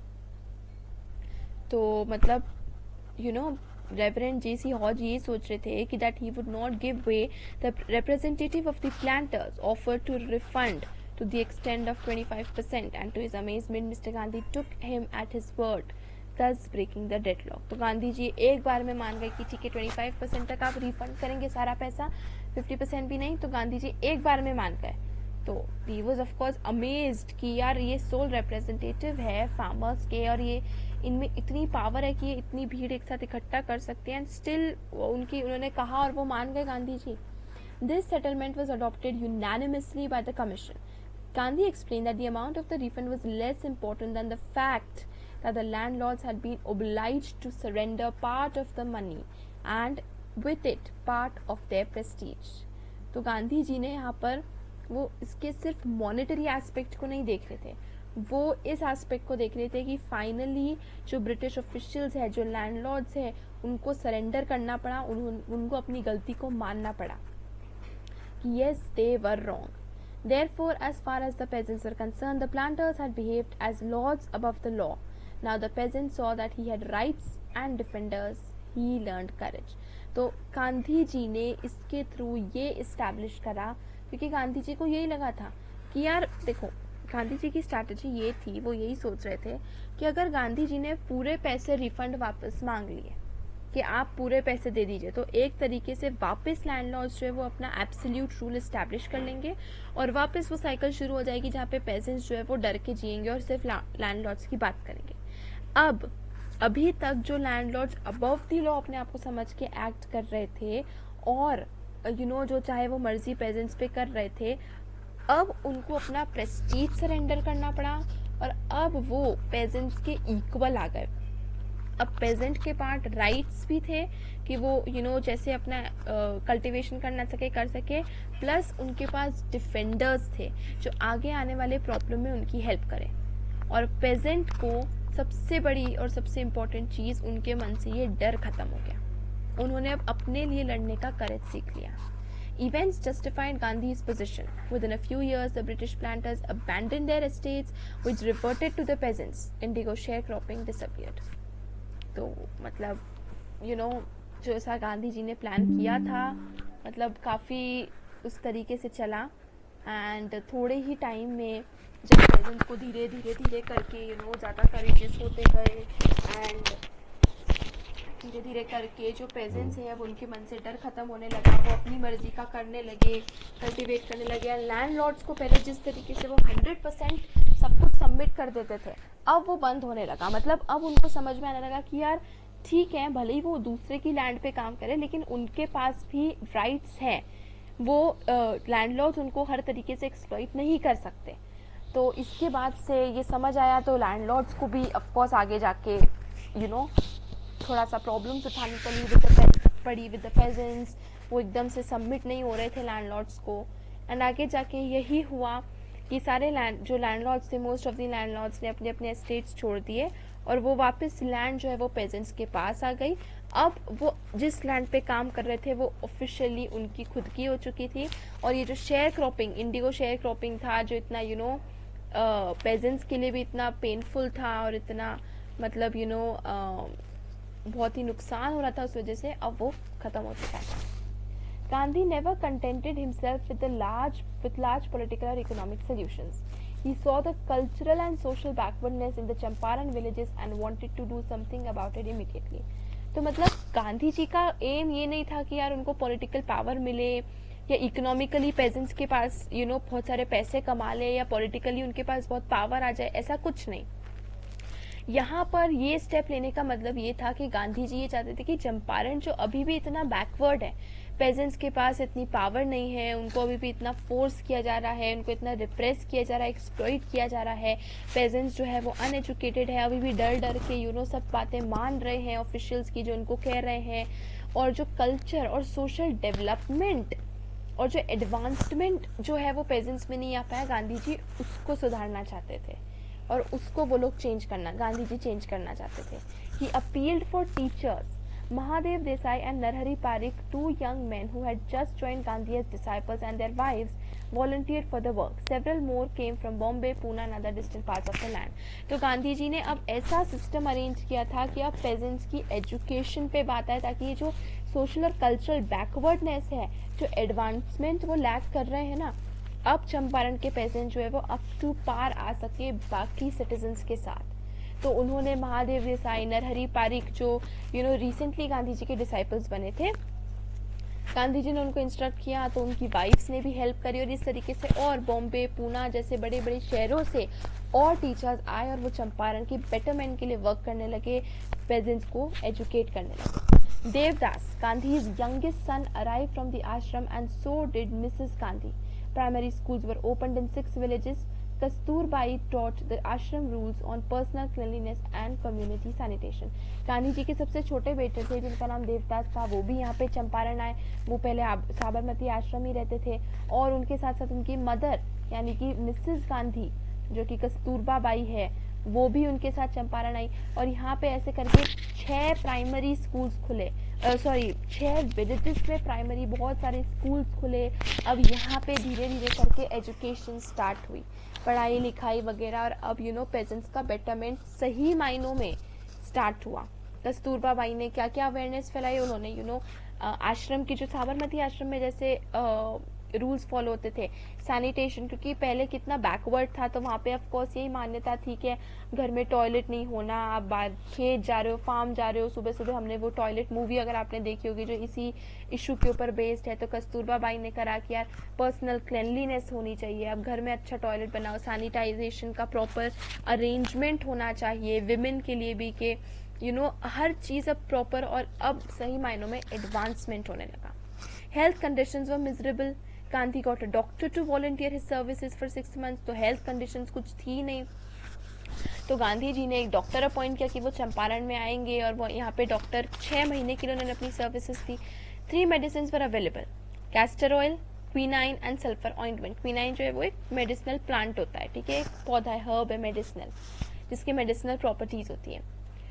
Anybody who showed a coated tongue was given a dose of castor oil. किसी की भी टंग के ऊपर कुछ उसका रंग बदल जाए या टंग के ऊपर कुछ मुंह में छाले, ऐसा कुछ हो रहा है, जो प्रॉब्लम टंग की उसमें दिख रही है, उसको क्विकली कैस्टर ऑयल दिया जाता था। किसी को भी अगर मलेरिया फीवर है तो उसको ये क्वीनाइन प्लस कैस्टर ऑयल दिया जाता था। किसी को भी स्किन इरप्शन, स्किन में दाग धब्बे हो रहे हैं, बहुत जो भी चीज़ें होती हैं स्किन में, प्रॉब्लम्स होती हैं, स्किन इरप्शंस मतलब जो जैसे हम देखते हैं चिकन पॉक्स वगैरह भी जो होती है उसमें भी स्किन इरप्शंस होते हैं, ऐसा कुछ हो रहा है तो उसको ये सल्फर की ऑइंटमेंट दी जाती थी एंड प्लस उसके साथ कैस्टर ऑयल दिया जाता था। तो इस तरीके से गांधी जी ने वहाँ पे सबसे पहले पेजेंट्स को उनका लैंड वापस दिलवाया, फिर एजुकेशन फैसिलिटी सेटअप करी एंड अब हेल्थ केयर सिस्टम सेटअप करा। Gandhi noticed the filthy state of women's clothes. He asked Kasturbai to talk to them about it. One woman took Kasturbai into her hut and said, "Look, there is no box or cupboard here for clothes. The sari I am wearing is the only one I have." अब गांधी जी ने notice किया कि इनके पास कपड़े नहीं थे पहनने के लिए, तो उन्होंने कस्तूरबाई को बोला कि यार आप प्लीज़ विमेंस की कंडीशन में देखिए कि औरतों के पास इतने गंदे कपड़े पहन के घूम रही है, वो उनके पास अच्छे कपड़े नहीं है। तो कस्तूरबाई जब एक औरत के घर गई तो उन्होंने बताया कि देखो यहाँ पे कोई अलमारी नहीं है, कोई डिब्बा नहीं है, मतलब कोई बॉक्स नहीं है जहाँ पर हम अपने कपड़े स्टोर कर सके। क्यों? क्योंकि उनके पास एक ही साड़ी है जो वो पहने रखती है। मतलब आप सोचिए कितना अनहाइजीनिक है। चंपारण में पेजेंट्स डेली वर्क करते हैं, उनको स्वेट आता है उनके पीरियड्स के टाइम पे, और इतनी सारी चीज़ें होती है, कोई बीमार है, इतनी गंदगी रहती है आसपास, ऑफ कोर्स क्योंकि उस वक्त जो थी बहुत क्लिनलीनेस नहीं थी, अवेयरनेस नहीं थी, एंड उसके ऊपर वो एक ही कपड़ा रोज रिपीट कर रही है, एक ही साड़ी वो डेली पहन रहे हैं। सो दिस वाज समथिंग जो और ज़्यादा स्पार्क करे अनहेल्दीनेस, अनक्लिनलीनेस को एंड बीमारियों को। तो जब ये चीज़ पता चली तो कस्तूरबाई ने इसके लिए बहुत हेल्प करा और विमेन को सैनिटेशन सिखाया, क्लिनलीनेस के बारे में अवेयरनेस फैलाई। तो गांधी जी ने विमेंस की भी हेल्प करी, एजुकेशन के लिए हेल्प करी, हेल्थ केयर के लिए हेल्प करी, उनको उनका लैंड वापस दिया। तो चंपारण को गांधी जी ने पूरी तरीके से ट्रांसफॉर्म करा, एडवांस करा, पेजेंट्स के लिए सच में एक रियल डील वो चेंज लाया। During his long stay in Champaran, Gandhi kept a long distance watch on the ashram. He sent regular instructions by mail and asked for financial accounts. देखिए गांधी जी भले ही चंपारण में रुके थे, लेकिन इसका मतलब ये नहीं कि उनका फोकस सिर्फ चंपारण में था। He was so organized and so good at planning कि वो चंपारण से बैठे बैठे साबरमती आश्रम जो इतना दूर था, मतलब बिहार से गुजरात, वहाँ पर भी वो रेगुलरली इंस्ट्रक्शंस भेजते रहे कि आप आश्रम कैसे चलाओ, कैसे रन करो। उनसे फाइनेंशियल अकाउंट्स मांगते रहे कि यार पैसे है कि नहीं है, या अगर जो भी पैसे आ रहे हैं वो उसको किस तरीके से यूज़ किया जा रहा है। Once he wrote to the residents that it was time to fill in the old latrine trenches and dig new ones, otherwise the old ones would began to smell bad. अब देखिए कितना detail वो दे रहे हैं, मतलब कितनी ध्यान से एंड केयरफुली हर चीज़ को प्लान करो, कितना ध्यान रखते कि चंपारण में बैठे बैठे इतनी छोटी सी चीज़ जो कि बहुत रेगुलरली हमारे दिमाग में आती भी नहीं है। तो उन्होंने एक बार रेसिडेंट्स को ये बोला कि यार लेट्रिन ट्रेंचेस मतलब कि जो भी सुबह मतलब हमारा वेस्ट मटेरियल जो फीकस वगैरह जो रहता है, यूरिन फीकस, वो पहले क्योंकि इतना प्रॉपर सिस्टम नहीं था तो ऐसे गड्ढे खोदे जाते थे और वहाँ पे ये सब चीज़ें जो है वो कलेक्ट की जाती थी। तो गांधी जी ने थोड़े टाइम बाद ये लिख के भेजा कि अब टाइम आ गया कि आप उसको पूरा कवर कर दीजिए अच्छी तरीके से, और फिर नए गड्ढे खोदिए क्योंकि पुराने वाले जो है वो मटेरियल बहुत ज़्यादा सड़ के गलत, बहुत ही गंदा स्मेल करने लगेगा। तो ये उन्होंने, आप देखिए कितनी मतलब कितना केयरफुली एंड डिटेल्ड वो हर चीज़ को प्लान कर रहे थे और ऑर्गेनाइज कर रहे थे। The Champaran episode was a turning point in Gandhi's life. What I did, he explained, was a very ordinary thing. I declared that the British could not order me about in my own country. This is Gandhi's simplicity. देखिए एक बात मैं आपको समझा दूँ, पूरे chapter में देखिए ऐसे तो चैप्टर बहुत अच्छा है and we should read it ऐसे भी, बट अभी अगर क्योंकि हम एग्ज़ाम पॉइंट ऑफ व्यू से देख रहे हैं तो आपको गांधी जी को प्रेज करना है। कहने का मतलब ये ऐसे बहुत सारे लोग हैं जो एंटी गांधी भी हैं and it's their thoughts, it's their views. I am not saying कि वो सही है, वो गलत है, व्हाटएवर, वो उनका पर्सनल ओपिनियन है। लेकिन यहाँ पे you have to appreciate the work that Gandhi ji has done in Champaran and for Champaran. Keep aside your feelings for some time and actually भी मैं इसलिए बोल रही हूँ because really जो work उन्होंने करा है it's really appreciable and praiseworthy. You cannot ignore the fact. आप गांधी जी के बारे में आपका जो टोटल एटीट्यूड है उसको प्लीज क्लाउड मत करने दीजिए अपने जजमेंट को, because here whatever Gandhi ji has done is really really good and really really appreciable. तो आप ऐसा मत करिए कि क्योंकि आपको गांधी जी पसंद नहीं है तो आप उनके अचीवमेंट को भी इग्नोर कर रहे हैं या कंडेम कर रहे हैं, because here what he has done is truly amazing. और वो कहते हैं कि ऑफ कोर्स ये ट्रू था, ये चंपारण के बाद तो मतलब गांधी जी ने अहमदाबाद में, खेड़ा में कॉटन मिल वर्कर्स के लिए, बाकी फार्मर्स के लिए, खेड़ा गुजरात में फार्मर्स को जिनको रेवेन्यू प्रॉब्लम फेस कर रहे थे, अहमदाबाद में कॉटन मिल वर्कर्स के लिए 1917 में, 1918 में, फिर 1919 में उन्होंने राउलेट एक्ट पास किया, फिर 2021 में नॉन कोऑपरेशन मूवमेंट पास किया। तो मतलब एक के बाद एक चंपारण 1917 में सबसे स्टार्टिंग पॉइंट था एंड टर्निंग पॉइंट था। फिर उसके बाद 1917, 18, 1919, 1920, 1921 ये 4-5 साल पूरे गांधी जी ऑक्यूपाइड रहे और कोई ना कोई मूवमेंट वो लॉन्च करते रहे एंड दिस वाज रियली मतलब वो सिर्फ और ज़्यादा पॉपुलर फिगर होते गए दिन पे दिन इस चंपारण के इंसिडेंट के बाद। एंड गांधी जी ने बहुत सिंपली यही कहा कि यार उन्होंने चंपारण में कुछ एक्स्ट्रॉर्डिनरी काम नहीं करा, उन्होंने बहुत ही यूजुअल, बहुत ही कॉमन ऑर्डिनरी काम करा। और वो क्या था कि उन्होंने ये डिक्लेयर करा कि ब्रिटिशर्स गांधी जी को उनके खुद की कंट्री में क्या करना है इस बारे में कुछ डिमांड नहीं कर सकते, वो उन्हें नहीं बता सकते और उनको ऑर्डर नहीं कर सकते कि आपको अपनी कंट्री में क्या करना है। तो गांधी जी ये बोलते हैं कि what I did was an ordinary thing, कुछ बहुत एक्स्ट्राऑर्डिनरी नहीं करा है, मैंने सिर्फ अपनी कंट्री में वही करा है जो मैं चाहता हूँ, because that this is my country. And Gandhi ji ने यही चीज जो है वो प्रोपोगेट करी। But Champaran did not begin as an act of defiance. It grew out of an attempt to alleviate the distress of large numbers of poor peasants. मतलब देखिए सबसे पहले जब गांधी जी ने जैसे रूल ब्रेक करा, वो चंपारण छोड़ के नहीं गए, तो वो इनिशियली गांधी जी ने इसलिए नहीं करा था कि यार वो चंपारण में रूल तोड़ेंगे या फिर डिफाइंस मतलब रेजिस्टेंस करेंगे ब्रिटिश रूल को। लेकिन ये धीरे धीरे डेवलप हुआ, ये जो एपिसोड्स हुए जो उन्होंने गांधी जी ने ब्रिटिशर्स को अपोज करा और उनके रूल को अपोज करा, ये जो है वो ग्रो हुआ, डेवलप हुआ। कैसे डेवलप हुआ? इस रीजन से क्योंकि गांधी जी को इन सारे पुअर पेजेंट्स को के स्ट्रेस को हटाना था, उनकी प्रॉब्लम्स को रिमूव करना था और उनका एडवांसमेंट करना था कल्चरली भी, सोशली भी। एंड उनको लिटरेसी वो चाहते थे कि पेजेंट्स लिटरेट हो जाए, हेल्थ केयर में, एवरी वे गांधी जी इन पुअर पेजेंट्स की जेन्युइनली हेल्प करना चाहते थे। This was the typical Gandhi pattern. His politics were interwoven with the practical pattern, with the practical day-to-day problems of the millions. His was not a loyalty to abstractions, it was a loyalty to living human beings. मतलब यहाँ पे Louis Fischer ये कहना चाह रहे कि Gandhi ji actually में ये थे, उनका पॉलिटिक्स जो था वो ऐसा नहीं था कि कुछ ऐसे मुद्दों को उठा रहे हैं जो कि we don't know whether still exist और नॉट। जैसे आज हम देख रहे हैं जितने भी पॉलिटिशियंस हैं वो ऐसे मुद्दों को उठाते हैं कि Hindu Muslim and this and that. मतलब प्रोबेबली अगर ये पॉलिटिशियंस इस बात की तरफ पॉइंट ना करें तो शायद ऐसा कुछ हो भी ना, because so many of us are literate now and अब धीरे धीरे ये कम होते जा रहा है कि हम लोग Hindu Muslim, no we don't care about it that much now, we see every other person as equal. क्योंकि अब हम सब लोग जैसे जैसे एजुकेट होते जा रहे हैं, हमारे स्कूल में हम साथ में पढ़ रहे हैं, वी आर सिटिंग, मतलब अब ये जैसे कोई इशू रहा ही नहीं, ये सिर्फ और सिर्फ पॉलिटिशियन इसको बोल बोल के इशू बना रहे हैं। ये जैसे जैसे फेड होते जा रहा है, नॉर्मल होते जा रहा है, पॉलिटिशियन इसको फेड नहीं होने दे रहे हैं अपनी पॉलिटिकल एजेंडा के लिए।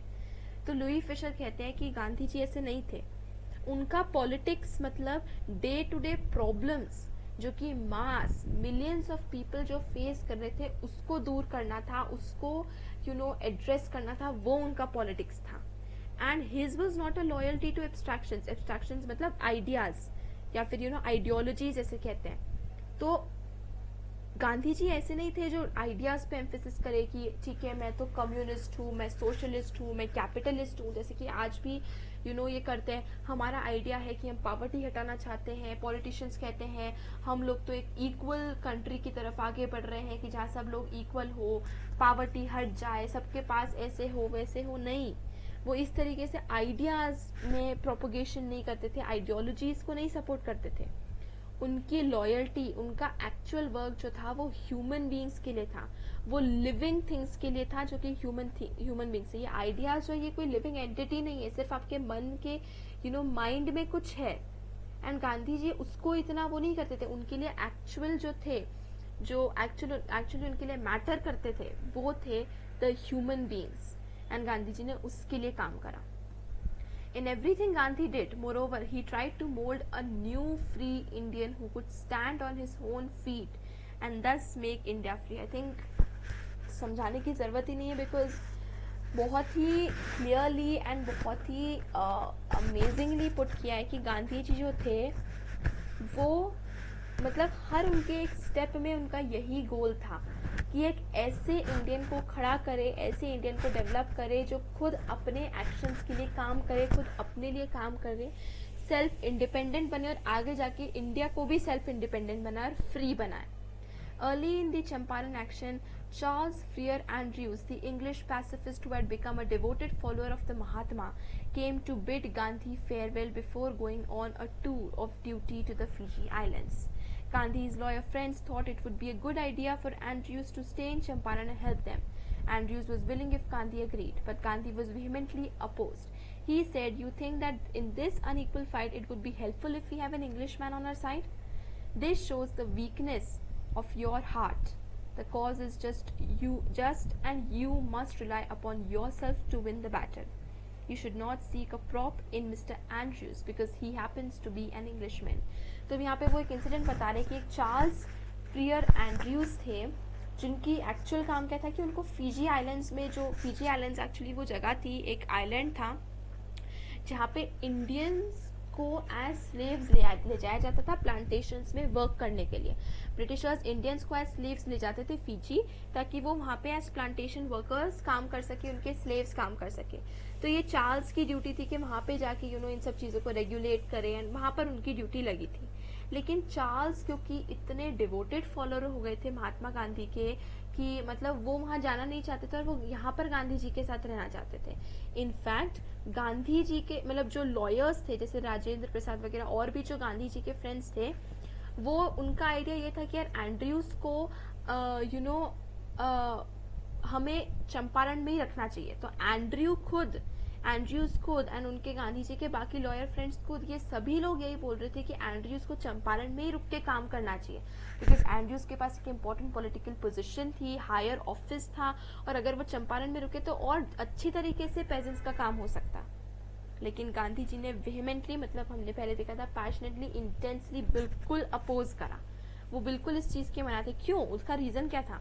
उन्होंने ये कहा कि इस अनइक्वल फाइट में मतलब it would be helpful if you have an Englishman on our side. मतलब गांधी जी ने लॉयर्स को कहा कि आपको क्या लगता है ये फाइट ऑफ इनजस्टिस जो है, जो हम जस्टिस के लिए लड़ रहे हैं, और ये अनइक्वल फाइट क्यों है? क्योंकि एक तरफ तो ये ब्रिटिश ऑफिशियल्स, गवर्नमेंट ऑफिशियल्स, इनके पास इतनी पावर है, इतने पोजीशन है, इनके पास हर चीज करने का हक है, एंड दूसरी तरफ ये पेजेंट्स हैं जो इलिटरेट है, जिनके पास कोई पोजीशंस नहीं है, ऊपर से ये पुअर है। तो ऑफ कोर्स ये अनइक्वल फाइट हुई ना। और ये लॉयर्स जो इनके पास भी ज्यादा कुछ कर नहीं सकते क्योंकि जज वगैरह सभी टॉप पोजीशंस पे ब्रिटिशर्स बैठे हुए हैं। तो गांधी जी कहते हैं कि फाइट भले ही अनइक्वल है, लेकिन इस फाइट में अगर आपको ये लगता है कि एक इंग्लिशमैन हमारे साथ होगा तो वो हमें हेल्पफुल रहेगा, दैट इज रॉन्ग। ये सिर्फ और सिर्फ आपके हार्ट की वीकनेस दिखाता है। ये मतलब ये लॉयर्स को एड्रेस करते हुए कह रहे हैं कि ये सिर्फ ये दिखाता है कि आप वीक हो, आपको एक इंग्लिशमैन का सहारा चाहिए अपनी बैटल को जीतने के लिए। और गांधी जी कहते कि दिस इज रॉन्ग, आपको सिर्फ और सिर्फ अपने ऊपर भरोसा होना चाहिए। And if you believe in your self, if you just and only rely upon your self, तब भी जाकर आप ये बैटल जो है वो जीत सकते हो, बहुत इजीली जीत सकते हो। क्योंकि अगर आप मिस्टर एंड्रयूज को एक प्रॉप की तरह देखोगे जो हमें हमारी बैटल जीतने में हेल्प करेगा सिर्फ इसलिए क्योंकि वो एक इंग्लिशमैन है, एक ब्रिटिश है, that would be wrong. He had read our minds correctly, Rajendra Prasad comments, and we had no reply. Gandhi in this way taught us a lesson in self-reliance. तो मतलब yes, lawyers यही सोच रहे थे कि यार वो एक ब्रिटिशर है, एक इंग्लिशमैन है, तो अगर वो हमारे साइड रहेंगे तो हमें हेल्प मिल जाएगी, हम जल्दी जीत पाएंगे एंड ऑल दैट। तो राजेंद्र प्रसाद कहते कि गांधी जी ने बिल्कुल सही सोचा, हम लोग एक्चुअली में यही सोच रहे थे, इसीलिए हमको उनका हेल्प चाहिए था। तो गांधी जी ने बिल्कुल हमारे माइंड को रीड करा, और जब उन्होंने बिल्कुल हमारे इनरमोस्ट व्यूज को और हमारे इनरमोस्ट आइडियाज को जब उन्होंने खुद से हमसे कन्फ्रंट किया, उसको हमारे आइडियाज को, हम कुछ कह ही नहीं पाए, वी वर स्पीचलेस। और गांधी जी ने इस तरीके से उनको ये सिखाया कि self reliance is important, self independent important है। आपको सिर्फ और सिर्फ अपने ऊपर रिलाय होना चाहिए अपनी जीत और अपनी बैटल के लिए। You should not rely on others, you should not seek help from others, जिस तरीके से यहाँ पे लॉयर्स लेने की कोशिश कर रहे थे। Self reliance, Indian independence and help to sharecroppers were all bound together. तो यहाँ पर लुई फिशर यही कहना चाह रहे कि ये सेल्फ रिलायंस की खुद के ऊपर विश्वास रखना, खुद के ऊपर रिलाय होना, इंडिया को इंडिपेंडेंस दिलाना और इन शेयर क्रॉपर को हेल्प करना, ये सभी चीज़ें जो थी ये एक दूसरे से जुड़े हुए थे, एक दूसरे के ऊपर इंडिपेंडेंट थे। क्योंकि अगर वो सेल्फ रिलायंट नहीं होते तो उस तरीके से पेजेंट्स के लिए फाइट नहीं कर पाते, और अगर उस तरीके से पेजेंट्स के लिए फाइट नहीं कर पाते तो उनको इंडियन इंडिपेंडेंस नहीं मिल पाती। सो प्लीज़, गांधी जी के एक बहुत ही अमेजिंग एपिसोड के बारे में यहाँ पे बात की जा रही है। How carefully and how with all that organized planning Gandhi ji did something जो कि was really very praiseworthy and actually speechless. So yes, with this the chapter ends here. ये chapter तो ख़त्म हो चुका है, अब हम quickly इसके question answers जो है जो discuss कर लेते हैं। Strike out what is not true in the following. Rajkumar Shukla was a sharecropper, politician, delegate, a landlord. हमें वो स्ट्राइक आउट करना है जो ट्रू नहीं है। So he was not, oh sorry I am sorry, तो लेट्स स्ट्राइक आउट। या Rajkumar Shukla was not a politician, he was not a delegate, he was not a landlord. So Rajkumar Shukla was a sharecropper. Next is Rajkumar Shukla was poor, physically strong, illiterate. What is not true? He was not physically strong. He was poor and illiterate. देखिए हमने इसके लिए एक word भी पढ़ा था, remember, poor, week, thin, क्या word पढ़ा था यहाँ देख लेते हैं हम, एक minute. He was, yes, emaciated. Why is Rajkumar Shukla described as being resolute? Why? इसका रीज़न क्या है? देखिए वो गांधी जी का उन्होंने पीछे नहीं छोड़ा। पहले गांधी जी थोड़ा सा रिलक्टेंट थे, हेजिटेंट थे उनकी हेल्प करने के लिए, लेकिन for weeks he remain by Gandhi side. उन्होंने गांधी जी को हर जगह फॉलो किया, मतलब उन्होंने जब तक गांधी जी ने उनकी रिक्वेस्ट नहीं मानी उन्होंने गांधी जी का पीछा नहीं छोड़ा। तो फाइनली गांधी जी ने फाइनली शुक्ला जो थे वो सक्सेसफुल रहे गांधी जी को मनाने के लिए after weeks of following him everywhere. That why he was resolute, मतलब वो पढ़े लिखे नहीं थे ज़्यादा, but he was resolute and he was determined that something has to be done for their condition now. Why do you think the servants thought Gandhi to be another peasant? देखिए गांधी जी का जो डेमीनर था, मतलब वो ऐसे वाइट धोती पहनते थे, दुबले पतले से थे, बहुत ज़्यादा, मतलब वो भले ही थे बहुत एजुकेटेड एंड लॉयर थे साउथ अफ्रीका से, बट फिर भी वो अपने आप को इस तरीके से कैरी करते थे। Use to remain simple, white dhoti पहनते थे, कपड़ा टांगते थे, एंड बिल्कुल सिंपल सोबर रहते थे। तो उनके इस कारण से और प्लस वो शुक्ला के साथ आए थे राजेंद्र प्रसाद से मिलने के लिए, तो सर्वेंट्स को लगा होगा कि गांधी जी जो है वो एक अनदर पेजेंट है.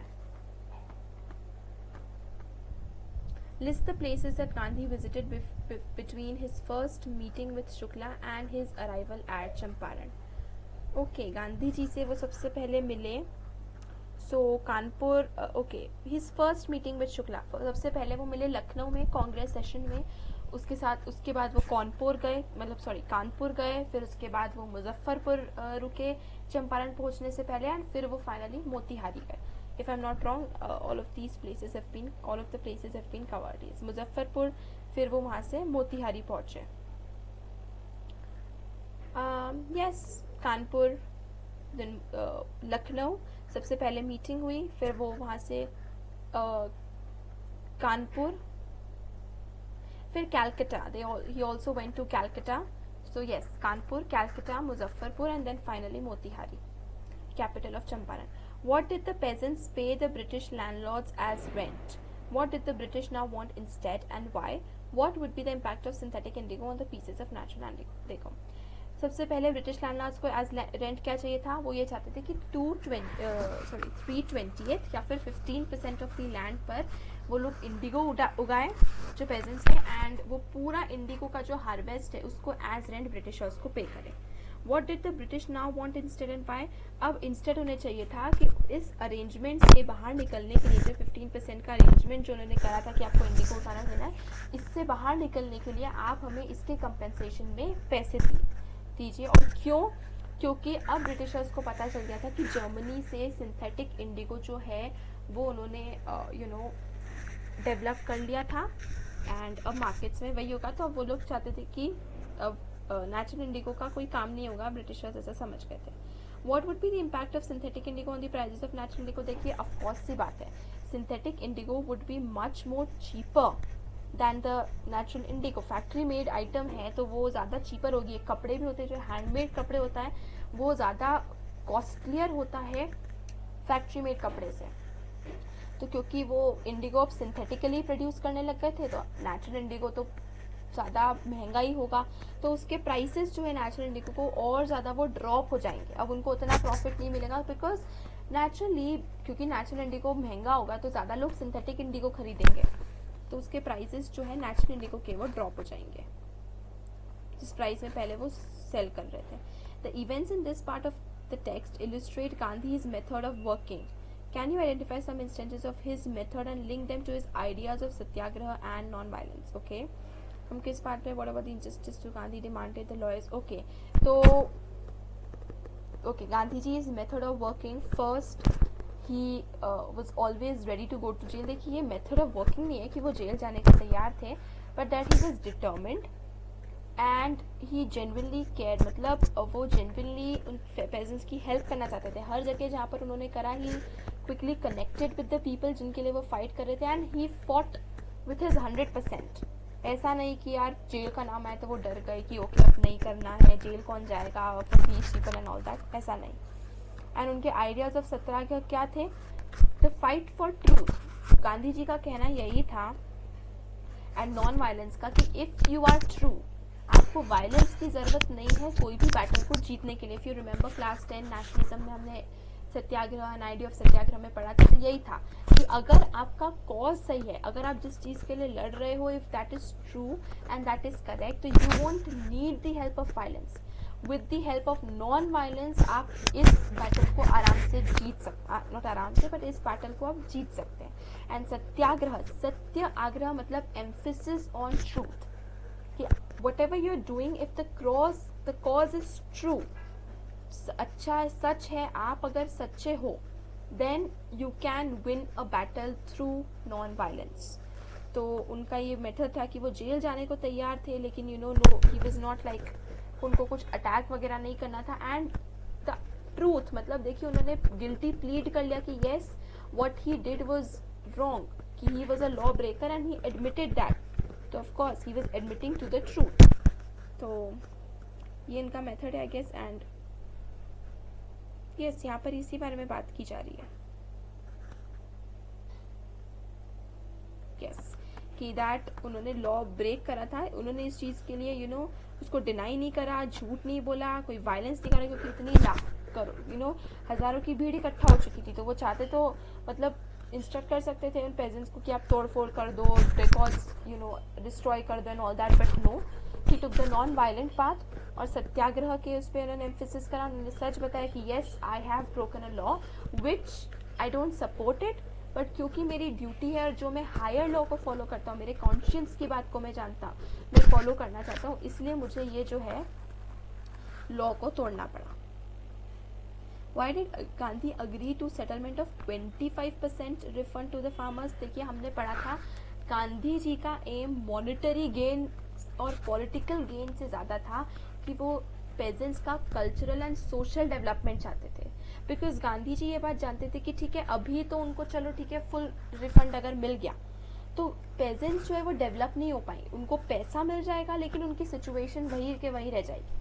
अब देखिए 25% के सेटलमेंट को गांधी जी ने अग्री कर दिया कि आपने जितने पैसे पेजेंट से इलीगली लिए हैं आप उसका 25% ही रिफंड करिए, लेकिन इससे हुआ ये कि लैंडलॉर्ड्स को सरेंडर करना पड़ा, प्लस वो कहीं ना कहीं पेजेंट्स के अंडर दब गए, उनके मतलब उनकी इस क्या बोलते बड़े दिल को देखकर वो दब गए लैंडलॉर्ड्स। एंड इस कारण से हुआ क्या, इसका कॉन्सिक्वेंस ये हुआ कि पेजेंट्स को उनकी ज़मीन वापस मिल गई, लैंडलॉर्ड्स छोड़ के चले गए, प्लस उनका कल्चरल और सोशल डेवलपमेंट हो गया, health care, education, clothing, sanitation, cleanliness वगैरह, जो कि गांधी जी का एक्चुअल एम था। एंड जो पेजेंट्स है वो सेल्फ रिलायंट बन गए, ज़्यादा ब्रेव बन गए, करेजियस बन गए, उनके मन से वो डर खत्म हो गया।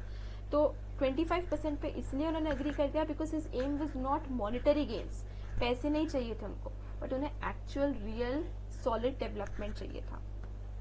How did the episode change the plight of peasants? इस एपिसोड ने कैसे चेंज करा प्लाइट ऑफ पेजेंट्स को? देखिए सबसे पहले उनको लैंड उनकी वापस मिल गई, मतलब जिस लैंड पे वो काम कर रहे थे वो उनकी खुद की हो गई, उसको ओन करने लगे।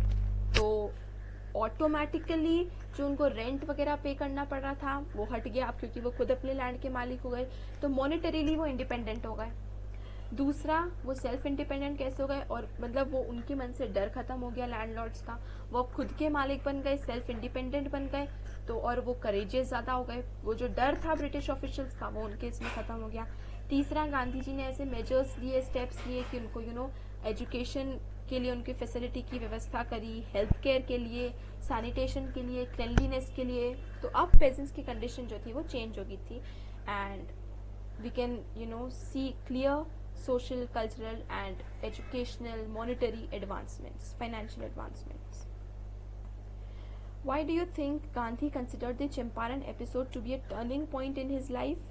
देखिए यहाँ पे ये लिखा हुआ है क्योंकि गांधी जी को रियलाइज हुआ एंड वो इस चीज़ के लिए लड़े एंड ब्रिटिशर्स को उन्होंने ये चीज़ समझा दी, एंड अलोंग विद ब्रिटिशर्स बाकी फेलो इंडियंस को समझा दिया कि अपनी ही कंट्री में अगर वो कुछ करना चाहते हैं तो the Britishers who were the outsiders वो उनको ऑर्डर नहीं कर सकते कि what you can do and what you can not do. Champaran से उनकी पॉपुलैरिटी ज़्यादा बढ़ गई गांधी जी की, लोगों का उनमें विश्वास इंस्टिल हो गया एंड गांधी जी ज़्यादा एक ब्रॉड बेस्ड मूवमेंट आगे जाके इंस्टॉल कर पाए, गांधी जी ज़्यादा पॉपुलर लीडर बन गए। तो चंपारण का एपिसोड एक टर्निंग पॉइंट था क्योंकि उनमें भी करेज आया, उनको भी कॉन्फिडेंस मिला कि yes he can achieve something like this उनके वेज के थ्रू, एंड ही उनको रियलाइज़ हो गया, उनको समझ आने लग गया कि कैसे डील करना है इंडिया में। बिकॉज देखिए भले उन्होंने अपार्थाइड के लिए आगे पहले काम किया था, but still south Africa and India की सिचुएशन डिफरेंट थी, कंडीशन डिफरेंट थी, एंड वहाँ पे अपार्थाइड के सिस्टम में पूरे साउथ अफ्रीका में ब्रिटिशर्स एक ही तरीके से ऑपरेट कर रहे थे, वो है अपार्थाइड के सिस्टम के थ्रू। इंडिया में अलग अलग तरीके थे, कैसे कैसे ऑपरेट कर रहे थे, कभी लैंडलॉर्ड्स से पेजेंट्स को ऑपरेट कर रहे थे, कभी इंडस्ट्रियल वर्कर्स को ऑपरेट कर रहे थे, एंड अलग अलग तरीके से यहाँ पर ऑपरेशन हो रहा था। तो गांधी जी को एक सिस्टम समझ में आया, how to work for the Indians and against the British, उनको कॉन्फिडेंस मिला, वो बाकी इंडियंस को समझा पाए कि अपनी कंट्री में कुछ करने के लिए उन्हें दूसरे की परमिशन या ऑर्डर की ज़रूरत नहीं है, वो सेल्फ रिलायंस की तरफ ज़्यादा बढ़ गए एंड वो पेजेंट्स के लिए सोशल और कल्चरल एडवांसमेंट और चेंज ला पाए। How was Gandhi able to influence lawyers? Give instances. उन्होंने लॉयर्स को कैसे इन्फ्लुएंस करा? पहला, गांधी जी ने स्ट्रेट फॉरवर्ड लॉयर्स को कहा कि आप क्यों फीस डिमांड कर रहे हो अपने ही पेजेंट्स के लिए, अपने इंडियंस, अपने ही भाई बंधु की हेल्प करने के लिए, you should not demand fees. तो मतलब सबसे मेन पॉइंट ये था कि गांधी जी ने उनकी इंटेग्रिटी पे हिट करा, उनके कॉन्शियंस पे हिट करा कि डोंट गो आफ्टर पैसा या समथिंग लाइक दैट या पॉलिटिकल पोजीशन वगैरह, start helping others, you know, listen to their heart and listen to your heart. तो उन्होंने सबसे पहले फीस के लिए कन्फ्रंट करा।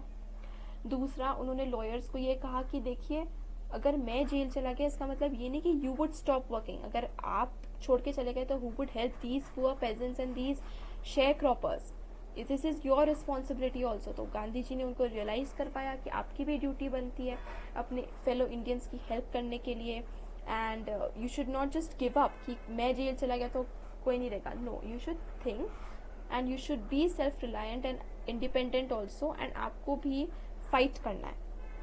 तीसरा, उन्होंने लॉयर्स को ये समझाया कि यार आपको एक ब्रिटिशर की जरूरत नहीं अपनी साइड इस बैटल को जीतने के लिए, you can very well do this with just yourself, you just have to rely upon yourself. इस तरीके से गांधी जी ने लॉयर्स को इन्फ्लुएंस करा। What was the attitude of the average Indian in smaller locality towards the advocates of home rule? क्या उनका वो था एटीट्यूड था, थोड़ा सा मीन था, थोड़ा रूथलेस था, मतलब वो थोड़े से कॉशियस थे उनको लेकर, क्योंकि ऑफ कोर्स सी बात है ये जो एडवोकेट्स है होम रूल वाले, जो एवरेज इंडियंस हैं, उनको तो भाई डर था ना गवर्नमेंट का, ब्रिटिशर्स का, तो उनको तो डर के रहना पड़ता था। और अगर उनको पता चल गया ब्रिटिशर्स को कि यार ये प्रोटेस्टर्स के साथ जुड़े हुए हैं, तो भाई वो एवरेज इंडियन तो कुछ कर नहीं पाएगा, तो वो थोड़ा सा डरे हुए थे, कॉशियस थे। Okay, how do we know that ordinary people to contributed to the freedom movement? Simple सी बात है, यहाँ पर हम देख सकते हैं कि जब गांधी जी को कोर्ट में पेश करने की बात हुई तो कैसे थाउजेंड्स ऑफ पेजेंट्स जो है वो सामने आ गए लड़ने के लिए, एंड प्लस ऑर्डिनरी इंडियंस हमने देखा, महादेव है, या फिर कौन से एग्जाम्पल्स यहाँ पे टीचर की बात दी गई है, नरहरि पारीक है, उनके खुद के बेटे देवदास हैं, वो सब लोग, एंड साथ में उनकी वाइफ कस्तूरबा बाई, इन सभी लोगों ने मिल के पेजेंट्स ने भी इसमें अपना योगदान दिया। उन्होंने भी सैनिटेशन, एजुकेशन वगैरह के लिए हेल्प किया, उनके मन से ब्रिटिशर्स का डर खत्म हुआ, उन्होंने भी इस मूवमेंट में पार्ट लिया, गांधी जी के स्पीचेस सुनने के लिए आए, उनकी जब पता चला उनको कोर्ट में समन हो रहा है तो वो क्विकली थाउजेंड्स की भीड़ में इकट्ठा हो गए इस चीज़ को रोकने के लिए। तो ये पूरा इंस्टेंस हमें देखने को मिलता है कि एंड राजकुमार शुक्ला एक ऑर्डिनरी प्रेजेंट थे जो गांधी जी के पास आए, वो बहुत ही रेजोल्यूट और डिटर्मिन्ड थे कि उन्हें करना है, चेंज लाना है, ब्रिटिशर्स के अगेंस्ट खड़ा होना है। तो यहाँ पर हमें पता चलता है इससे कि ऑर्डिनरी पीपल जो थे उन्होंने भी इस उसमें फ्रीडम मूवमेंट में साथ दिया।